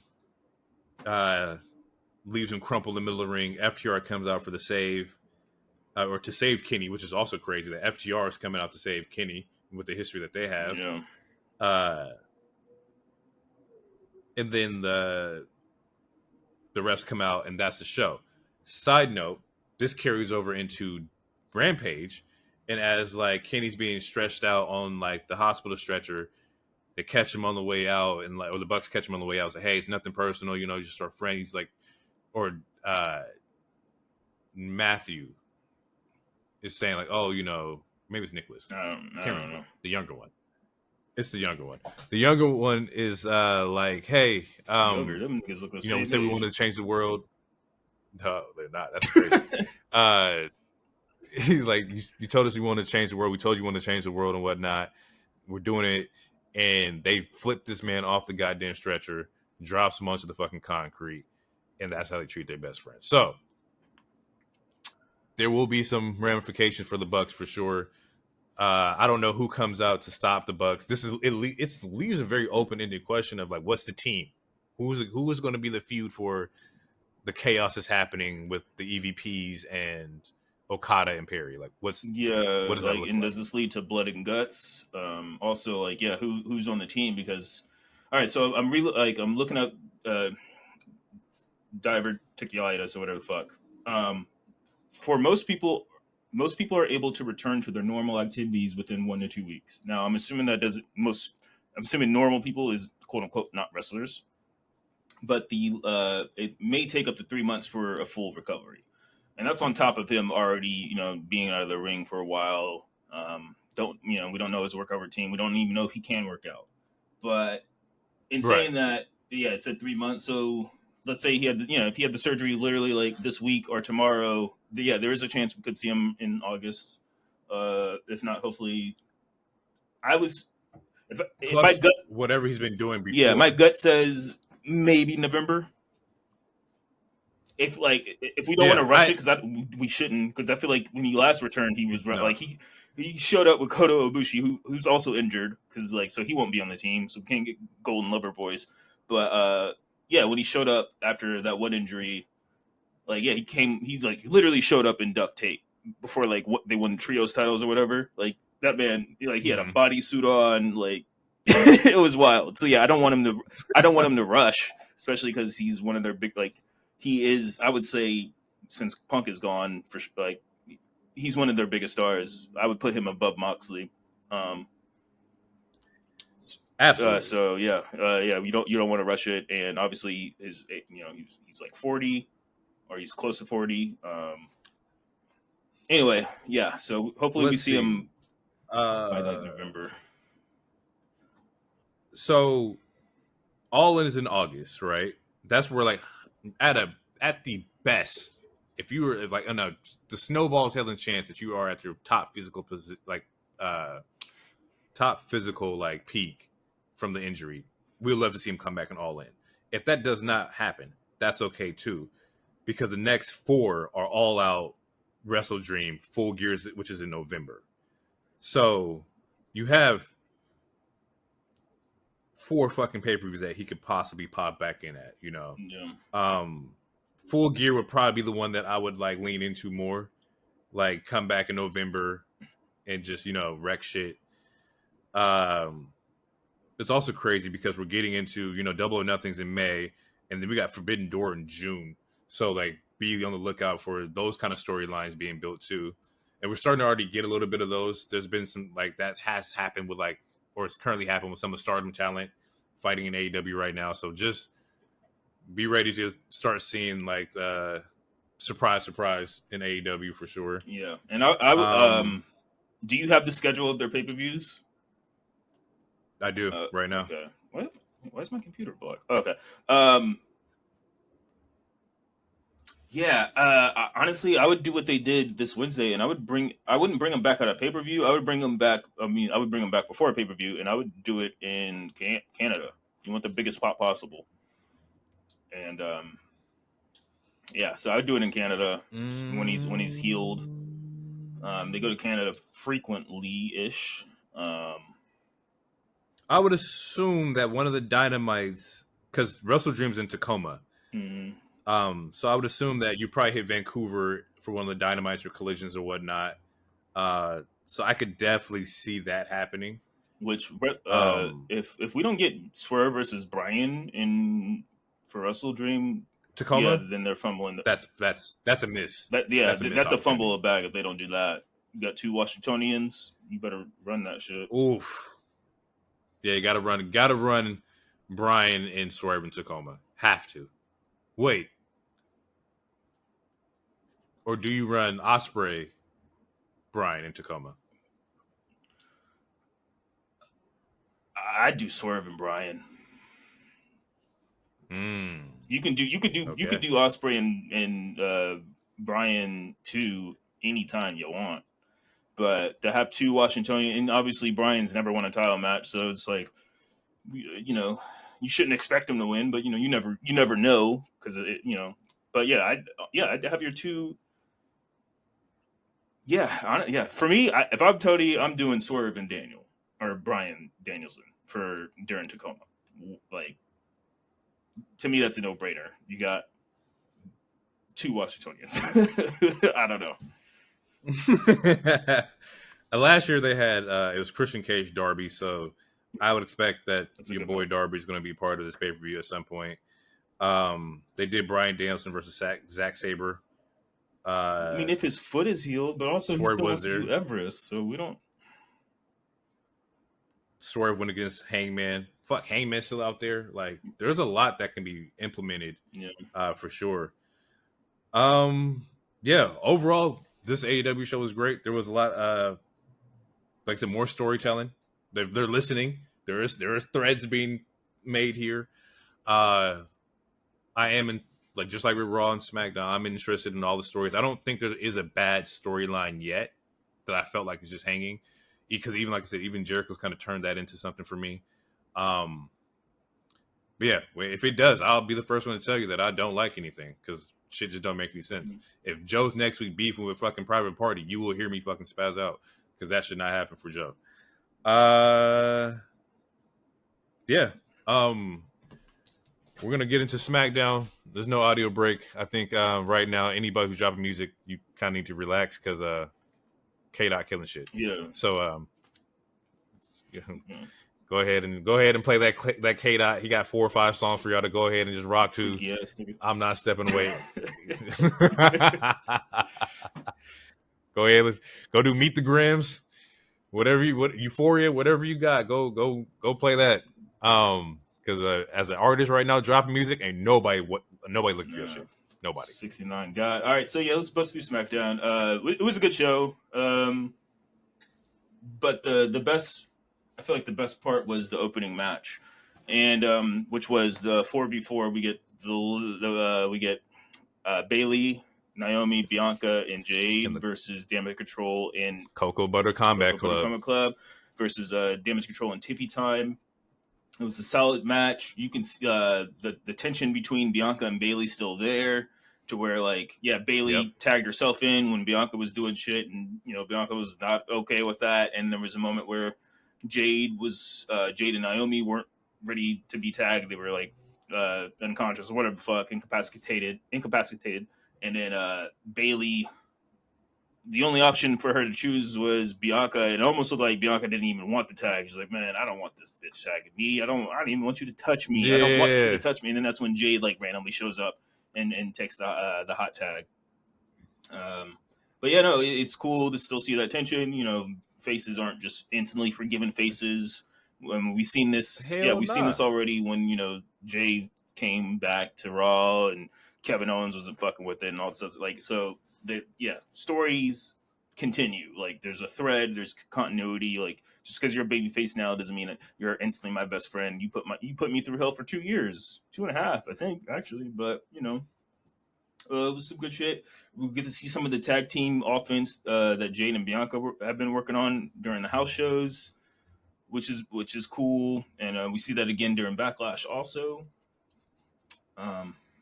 Every lady, every lady gets their shit off. There's a point in time where every lady like does one of their finishers or a signature.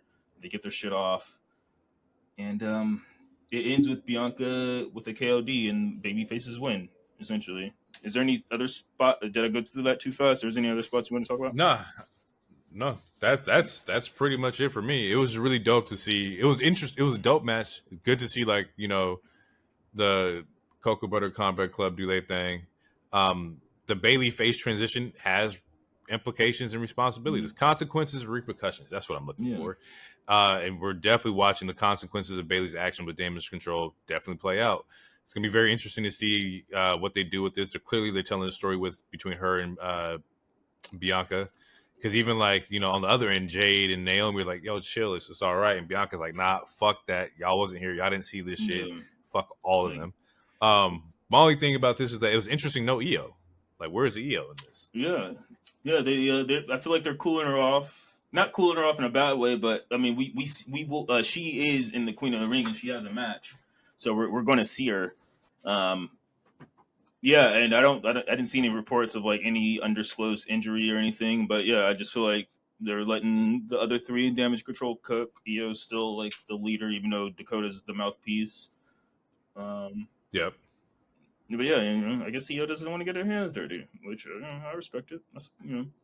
So yeah, after that match, we get an A-Town Down Under. They cut a promo on the Street Profits in France in general. It was a good promo. They're really good together. I'm enjoying it. Yeah, it was a good promo, but no, I didn't write. Said it smelled like cheese. Yeah, it smelled like cheese and shit. Other than that, I didn't write anything down as far as what they said. Nah. They didn't say too much.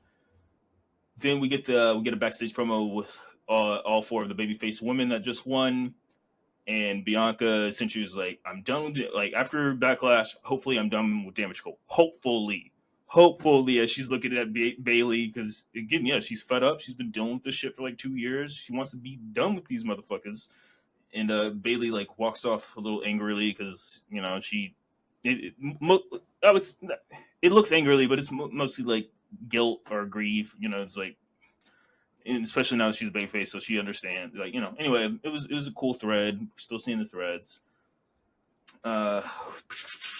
Then we get another backstage segment after that where Carmelo says he wants to be part of the King of the Ring with Aldis. And we get a moment with him and Bobby talking. This was a good promo. I like this. This was the young buck coming up to Bobby and like, just telling him he's here.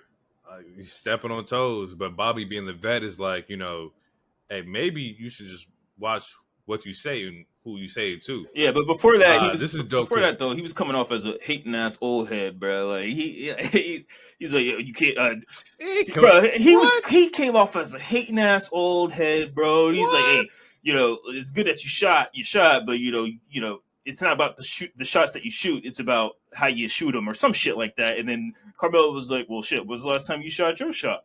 Because you shot your shot, yeah, because you came up hating on me, like, bro, I'm new here, I'm feeling myself. And you sitting here coming in here hating? Nah, bro, get that shit out of here. And then that's what. Actually, just trying to get some advice. He was trying to let the young blood know. I've been in your shoes. I've been trying. Like, I was here. Unsolicited advice. I was ECW champion. No, like, respect. No one told your bald ass head to walk into this room and give me unsolicited advice. I didn't ask you for shit. Coming in here and saying back in my day, I don't give a fuck about your day. It's my day. I don't know. Might be going to put the pause on him. Which is he might. Got to show him the pride. But yeah, and then Bobby's like, "Hey man, here's some real advice. Just watch you disrespect around here." And which is that is good old head advice, but again, it's unsolicited. I didn't ask you for shit. I understand I'm driving to this brick wall. I don't need your help to prevent the brick wall. I'm gonna run into this motherfucker. Nah, man, let Bobby just be the OG. Like, hey, listen, man, we run things differently than NXT. That old yip yapping over here, it don't really work out. It don't work. Yeah, it don't work out for Bobby because he can't talk. He can't yip yap. That's why the nigga hating.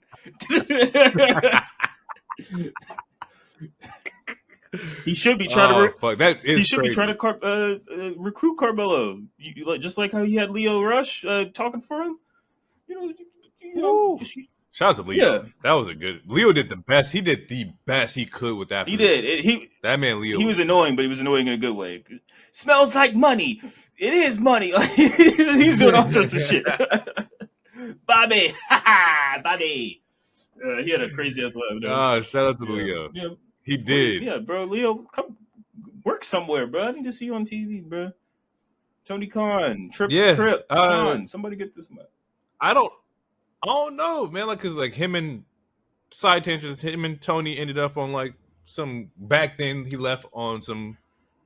Wasn't really fucking with Tony after what Tony said about Swerve, not Swerve, but Swole, which is fair. Cause that nigga was tripping. And yeah, shout out to Swole, cause Swole's a great fucking talent too. But yeah, so I would love to see Leo anywhere. Yeah, like I saw he actually did the match with Jay. Yes, which was dope. And that's Jay, I saw that. That's who I was talking. Like I put it together when I seen it. I was like, oh. That makes sense. He went to school with my brother. Yeah, so I'm gonna have to try to get him on one day, man. He a local talent. That was a dope little that was a dope match. I watched cause they put the match up and like the whole the black drool or spit or whatever was coming out of Leo. Like he's playing a character, and I was like, this looks fucking tight. Very anime-esque, very because even like Jaden with the colored hair and like the superhero element, I'm like, this is some My Hero shit. I fuck with this. But yeah, shout out to Leo. Leo, get somewhere, man. You deserve to be on TV. But he's making a bag. So what if you making your bag and you happy, do you? But we do miss you out on these pro wrestling streets. Yeah, for real. After that, we get we got New Catch Republic versus AOP, which that's been a thing that's been going on because last week Final Testament attacked New Catch Republic. It was like a really quick one and done thing because it had to do with the draft, and Karrion Kross was like, wherever we get drafted to, you better watch out. And then on NXT during AOP versus I don't remember if it was the champions or who they were fighting, but New Catch Republic came out and got their lick back, which cost AOP the win. So yeah, we get the New Catch versus AOP match here. It was some good team action. Due to interference, though, AOP wins, which it was the right decision. But yeah, I mean, again, I don't know who AOP is. I don't know if they've ever spoke before. I don't think they have. So I'm going to hit you with the Tommy Davidson Jr. And who the fuck are these niggas, bro? I don't understand. I don't get it. I like you guys, but I don't know. I don't know. Final Testament, they still need. I like them. I want them to succeed, but they don't get that much of a reaction. Like they barely got a pop when they came out in this show. Is that nobody is the talker in the group? Like Karrion Kross is carrying the role of being the mouthpiece, but I don't think that's working out too well for him. If I was doing it, I would honestly probably give it to Scarlett and have her be the talker manipulator, kind of have her point in the direction of where they need to shoot. Because it's just not working. It's not translating well. Yeah. You also have Paul Ellering, what is Paul's role in this? He's supposed to be a mouthpiece too. This is not So I'm not shooting any shots of disrespect to anybody. It's just I need to know who the leader of this group is and who's going to be the mouthpiece. And I think it should be Scarlett more than anything. I agree. I would say split it up between Scarlett and Paul. Like, have them just go back and forth with each, like, have them be the, like, maybe it's like a father daughter queen queen king type thing, and they rule the shit. And I don't know, but I would have them split up, because otherwise, why the hell is Paul here? Because Paul's mainly here for AOP. Right. Like, he was the mouthpiece for AOP. But like, what is Scarlett here exactly for? Like, she helps him get the interference. Like, but like, what's her role in this? And Scarlett's a great character. She's always been the piece next to Karrion that's elevated like his character. Because she's you're wondering like, yeah, because she's dope. She's controlling him. She's a dope and she's attractive. I would like to see her in a fucking ring, because I know she wrestled. I've never seen a match of her, but since she's been a part of WWE, I don't know if she's ever had a legit match. Let's get her in the damn ring. Like, I mean, I don't know. Just, I don't know. Like, my point being with this is that, like, AOP needs a mouthpiece. They need somebody to carry the charisma for them and build the character for them, like, by talking and being, like, the mouthpiece that they are. Because it just doesn't work. Like, I was mad when, like, New Catch was wrestling them, because I was like, this doesn't, I don't care about New Catch Republic. I mean, not New Catch, but I don't care about AOP. I love New Catch. Them motherfuckers is tight, but they need to be working people who have story elements to them. AOP was yelling in the ring. I couldn't tell these niggas speaking what y'all Spanish, was it English? What are y'all saying? Like, I don't know. There's something. That's why, like, my jokes weren't out of place. They're not. They're some sort of ethnicity that, like, so they're not. Yeah, like, they're not. I don't think English is their first language, that's neither here or there. But yeah, there's something, which that something should be talked about so that we understand who they are. We don't like we, you talked about characters earlier. Like, this group looks cool, but we don't know who you. Like, what is your, like? Again, AOP. Like, who? Like, you guys, you're part of this group. It looks like a cult mixed with like a biker gang. We don't know which direction you're going in with that.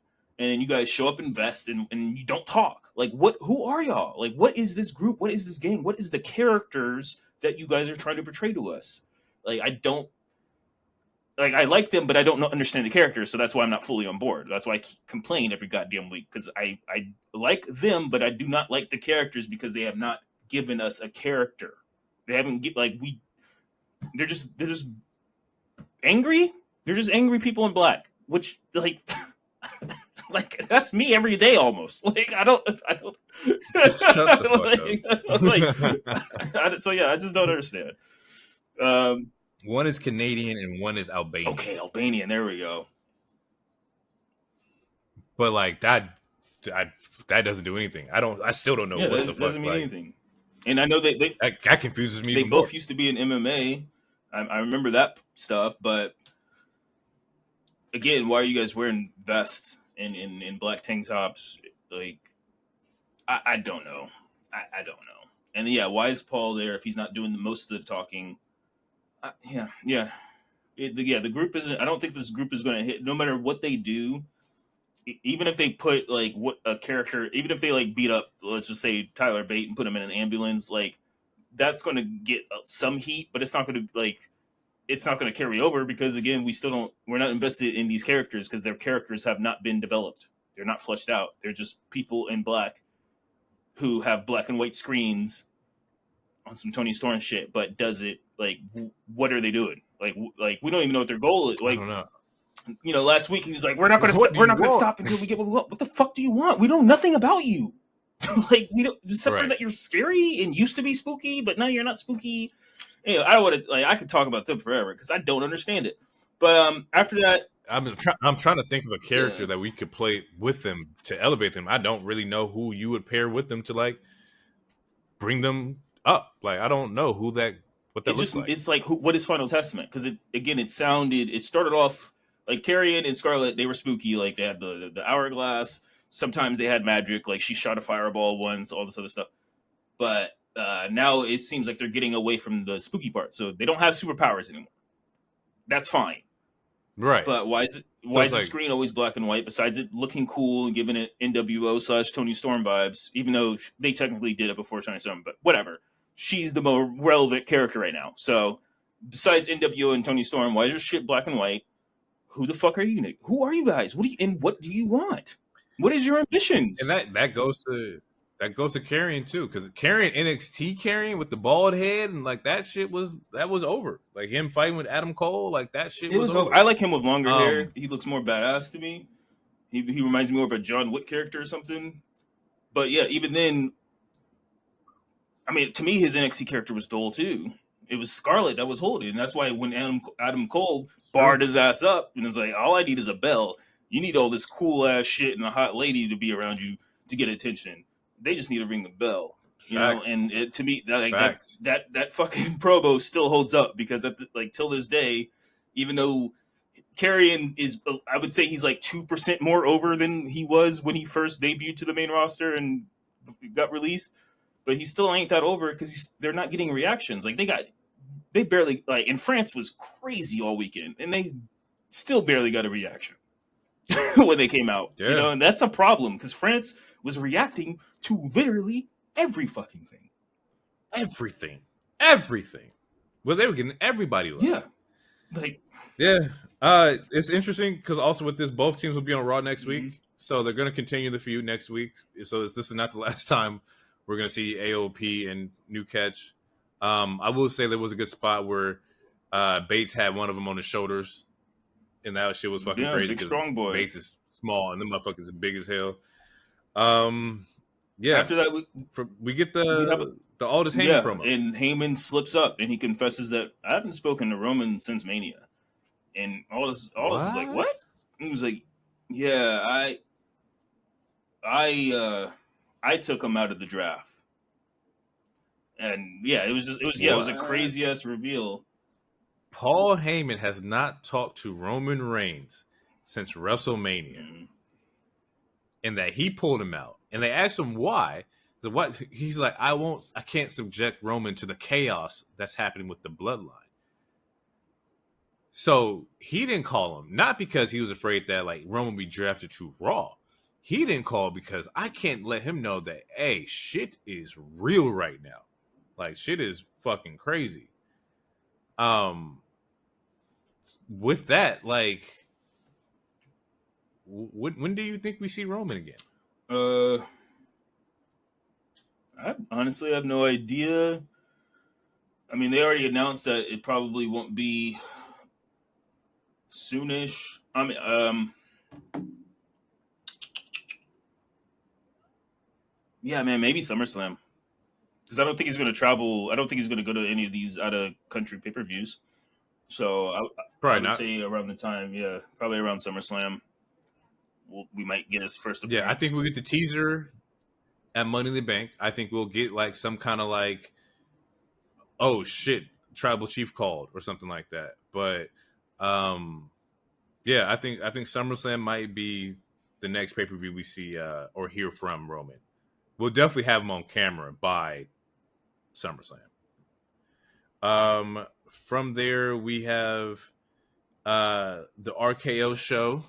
Well, basically, in this Heyman promo, Heyman was telling Aldous that, hey, pull Randy and KO out of this bloodline match. They are in danger. Get them out. This is not the bloodline that you know from before. No. These dudes was brutal. They raw. Stop fucking with them over here.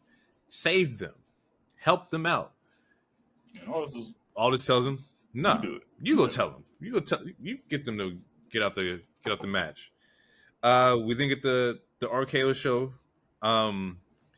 KO's talking to Randy about how he didn't want to bring this guest in and know that they have beef with this guest, but he wants to hear him out. So we get Paul Heyman. Paul Heyman comes out. He says he came on the show because he has great respect for these men. They competed with Roman for his title. And he understood the rules with Solo Sikoa, but he wants them to understand the rules with Solo Sikoa and Tama are completely different than what they had known before Roman. They should do themselves, their families, and their fans a favor and back out the match. Orton called Roman a piece of trash, and they didn't even consider, pulling out of the match. Yeah, no, of course not. Orton didn't ask a pivotal question of, well, who is the real tribal chief? And at that point, that's when Solo comes out and attacks.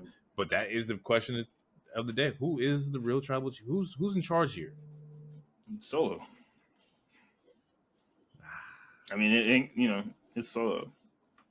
I mean, storylines still need to be, stuff still needs to be fleshed out, but as of right now, it's Solo. Because if Heyman doesn't have contact with Roman, that means Solo doesn't have contact with Roman. So Solo he's trying. Like, I saw a take on this, and this is just at this point, this is just fan theories or whatever. But Solo is trying.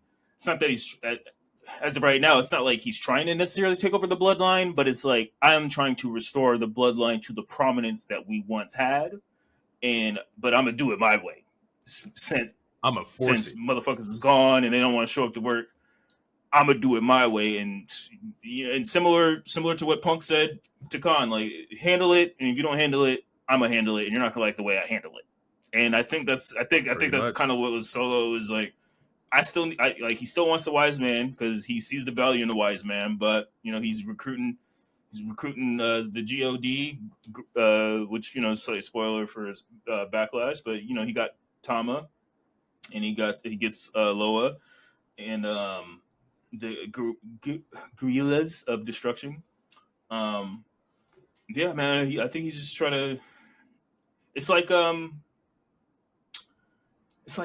this might be another Batman reference, but it's like when like when the Valconis or whoever get taken out, and then that's when we get Penguin taken over. And then like the way Penguin is doing it ain't like the normal mob boss way. Penguin's going to do it his way, like all this other shit. So right. Yeah, I think that's kind of where we heading, but yeah, we'll see. Yeah, story still being told here. They're keeping the bloodline angle strong. My only thing is that, like, god damn, bro, because Roman's reign went on for so long, we've already seen some of these people tangle with the bloodline. To where how many times can we keep running? Orton, KO.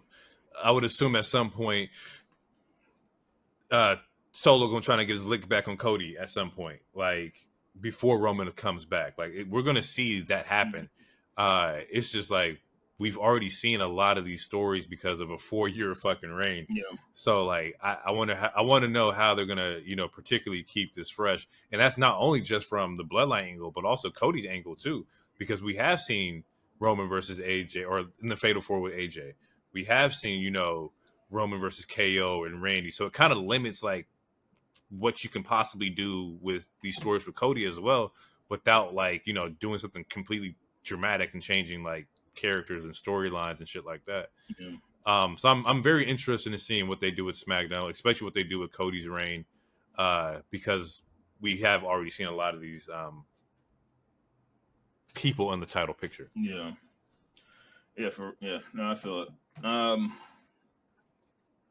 So yeah, a brawl ensues, and it gets split apart by producers and security, but that doesn't mean it's over.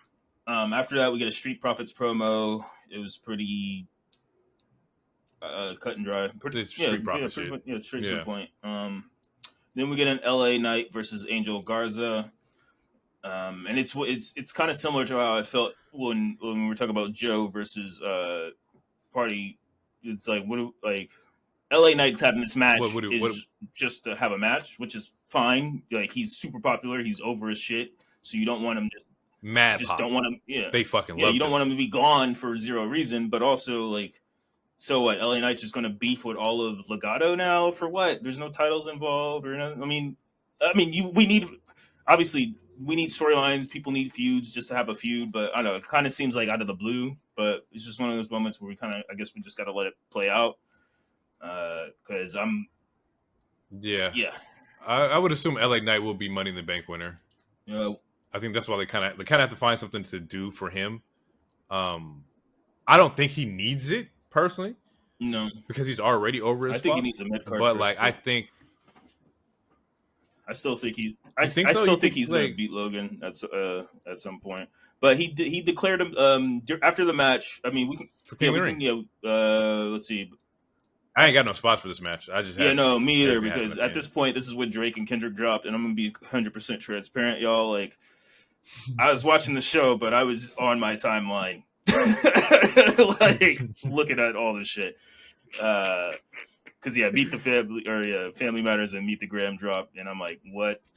And yeah, that took over the whole last 40 minutes of the show. Both great fucking songs, too. Great fucking songs. But yeah, so yeah, LA Knight wins, cuts a promo, pretty much saying he's entering King of the Ring. Santos is like, man, you talk a lot. While you're talking in this tournament, I'm gonna try to win the tournament. So yeah, so they both declared themselves in King of the Ring. We'll see if that actually pans out, because Xavier asked to be in King of the Ring, but he's not in this tournament. It's probably because he lost to Gunther on Monday, but anyway, we'll see how that pans out. So based off of this, I'm assuming they'll fight probably in one of the rounds, and yeah, we'll just take it from there. After that, Carlito speaks. Carlito confessed, or he's asked why he did it, and it's pretty much what we all suspected. He thought he was going to be in the Mania match, and Rey Mysterio, who is a piece of trash, deadbeat father, not a good human being. He chose this new guy, the Dragon Lee, who's a baby over Carlito, who helped you last year in Backlash in Puerto Rico. You're just gonna shoot. He says it wasn't personal. It was just had to happen, man. You got chosen for me. Yeah. I was here. I helped you. I was in Puerto Rico with Bad Bunny and all that. Y'all, what's going on? Yeah, and he's the one that and rightfully so. He's the one who's like, yo, Santos Escobar, you can't trust him. And he was right about that. But he's also, again, if Carlito didn't. If Rey made better life decisions, we wouldn't be in this life. We wouldn't be in this spot. Absolutely. Yeah, Rey. I will say about like this whole LWO thing is that like we're now gonna get him beefing with Dom, or LWO beefing with Dom, which is like, god damn, can we like get anything else? Like, I need just separate stories, like entirely. Yeah, I don't know if he's gonna beef with Dom right, like if they're gonna beef with Dom right away. Because you can't beef with Dom right now because Dom is injured, but like they're angling that there will be some kind of like connection between LWO. Yeah, I mean, they're on the same show, so yeah, you can only avoid each other for so long. But yeah, I feel like Dom is going to be wrapped up with whatever Rhea and Liv is, or we'll see. I don't know, we'll see. But yes, Dragon. Yeah, I don't know. Honestly, we don't know. Like, fuck, dude. Honestly, the Legado and LWO might not be done. I don't know. Dragon Lee attacked Santos during this. Santos is going to need someone to team up with, so maybe Santos teams up with Dom. I mean, or something, or maybe Santos goes to Legado. But as of right now, Santos is also, or Carlito is also on Raw with LWO because they all got drafted together. And yeah, right. Dragon Lee. So yeah, we'll probably get Dragon Lee versus Carlito this next coming Raw, the Raw after, or something like that. But yeah, that's gonna be a feud for a minute. Fuck, Carlito. Honestly, now that, since we broke down the King of the Ring stuff, Carlito might cost Rey the match and have Kingston win. Who knows? That would set up Cole versus Gunther. Yeah, that would. I think that would. That's a high possibility. Yeah, I need to see a bracket too before I start making all these predictions. After that, we get A-Town Down Under versus the Profits. I like the way they started the match. It was a good way to cheat. It made it seem like Austin was going to start the match, but then Grayson like did a cheap shot, and I think he started the match, or it was vice versa, something like that. But it was a good way to start the match. Dawkins, he had a good showcase. He had some great-ass offense. That's nothing new. It was a pretty cut-and-dry, simple match, though. And then the fucking A-Town Down Under retains, which is... I expected them to retain, but I'm also kind of frustrated for the Street Profits because it's been like 2.5 or 3 years now that they've been in multiple tag team matches and just they lost all of them. And a huge part of it was because obviously the Usos had to have their reign with the whole bloodline stuff, which it's true. Again, as much as I love the bloodline reign, we're still seeing the ramifications of how that long ass reign and how Roman and them had the titles for so long is still affecting all these other superstars. Because it's like, yeah, Kevin Owens, like we talked about, like Kevin Owens has been beefing with the bloodline longer than Bianca was beefing with Damage Control. And granted, each match has been different. I don't necessarily want Kevin to be a part of this shit, especially if he's not going to get a title or nothing. And yeah, with the Profits, like, Right. yeah, they've lost every single fucking title match they've been in. And Yep. yeah, so what do you do from there? And they've already tried to go the And heel route, and it wasn't good, to where they switched them back to face like 2 weeks after, because that's how it wasn't good. But maybe that's it's the fucked up part with that is that, like, yes, we are facing the ramifications of the Bloodlines reign, and it left a lot of superstars stagnant, right, and hard to get over. And like when you put them in these title matches where like, oh, Profits should win, but you can't win because three of them just got the belt, it then leads to fan speculation where the fans are like, well, the Profits should just break up now. Dawkins is the one why he's losing all the time. It's like, not really. Like, they're just stuck in limbo. Like, it's not their turn for the ball yet. And that's just, what wrestling is. Sometimes it's your moment, sometimes it's not. But it just leaves that reign left a lot of these like superstars in limbo. So we're looking at everybody like as they're underachieving, or they're not getting what they're used to, or not getting what they're supposed to. So it's going to be very hard hill or circle just to climb out of, like, or hold a climb out of for the Profits. Yeah. And I hope that they don't break up, because they don't need to. It's just we got to reintroduce y'all to the fucking world as one of the great fucking tag teams. And they just the only thing to keep them busy is having a storyline, and it's like, they already beefed with Final Testament. They're on Raw now, so that's good. They already beefed with Legado technically, or LWO. It was technically LWO because that's when they were trying to be heels. So we already seen that. So it's like, like, what are they gonna do? DIY. Yeah. Oh, man, I don't want to see that either. I mean, it would be a fire match, but like, it seems. I mean, if DIY follows Candice and Indy Step, that means they'll play the heel role, which that's fine. But then that just means Profits are losing again. They're just more losses. And it's wrestling. People have to have losses. Like, I watched Seth lose like 8 Manias in a row and shit. But they need to have at least a good story. We need some good stories, because since they've been with the Pride, since they've been attached to Bob Lee, they have not had a good story. No. It was we're just beefing with Final Testament. That did nothing. Beefing with LWO, that did nothing. It was just filler. It was just filler episodes. Yeah. But yeah, after that, unless you have something else to say about it. Nah, I was just going over like Profits and like their matches and shit like that, and it's like there really is nothing like here. I mean, they had the Mania, which is, they did great at fucking Mania. Yeah. But it's nothing. They had the Fatal 4 at last Mania, which was good. They won that one, right? Yeah, that's when. Yeah, that was one of the last time we just saw Braun Strowman and shit. And they won this Mania, so it's like it's almost they're getting these moments. It's kind of like the Ricochet effect, where it's like you'll win all these matches, but you won't win any match that is important. So it's just it's just one of those things. It's wrestling. Man, that's kind of crazy. They just need to be in a good storyline. Wins and losses don't necessarily matter, but just put them in a good fucking storyline.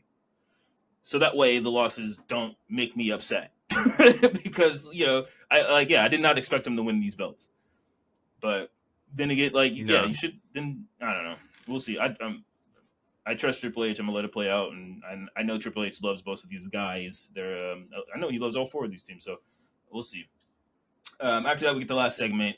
Cody and AJ speak.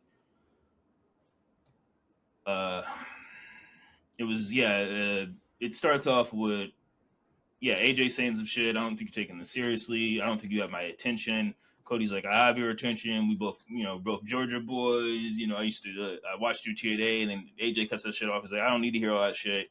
I don't want to hear that. I don't want to hear I grew up watching you. I don't want to hear all that. Ain't about all that. AJ was spitting. And then at some point, they talked about how they obviously traveled away. AJ throws a Stardust shot at him, saying, how you left. It took me forever to get here, to get to where I'm at, and did it all by myself. And we get a Too Sweet reference where Cody tries to go for a Too Sweet. It looks like AJ's going to do it, but he slaps the shit out of him. Yep. And that was pretty much the end of that segment, which that was it. And then the show ends with the Bloodline versus RKO KO. still fighting, having a backstage brawl.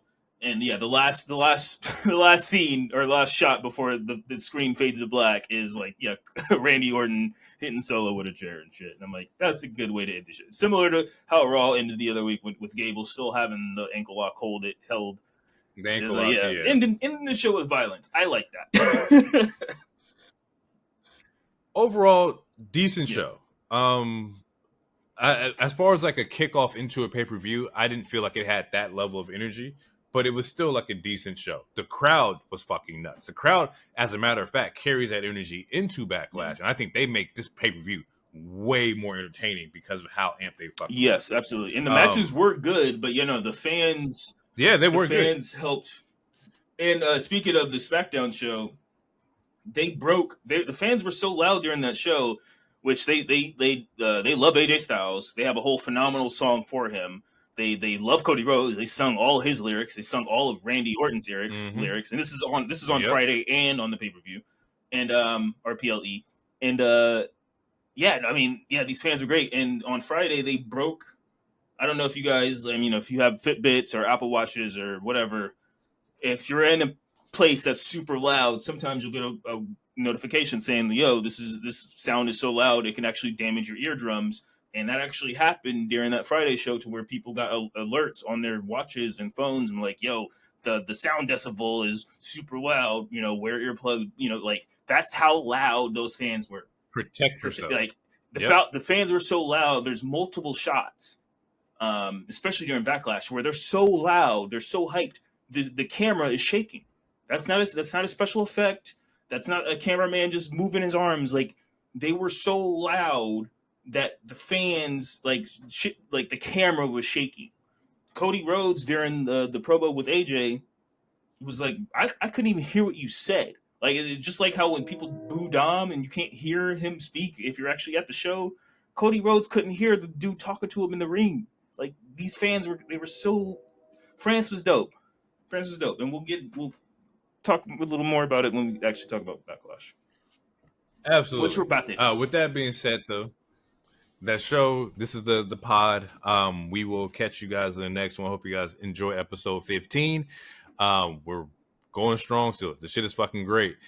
But yeah, we're gonna get out of here. We'll catch you guys in the next week's episode. Yeah. So keep it chill, keep it relaxed. We'll see you guys later. Sweet.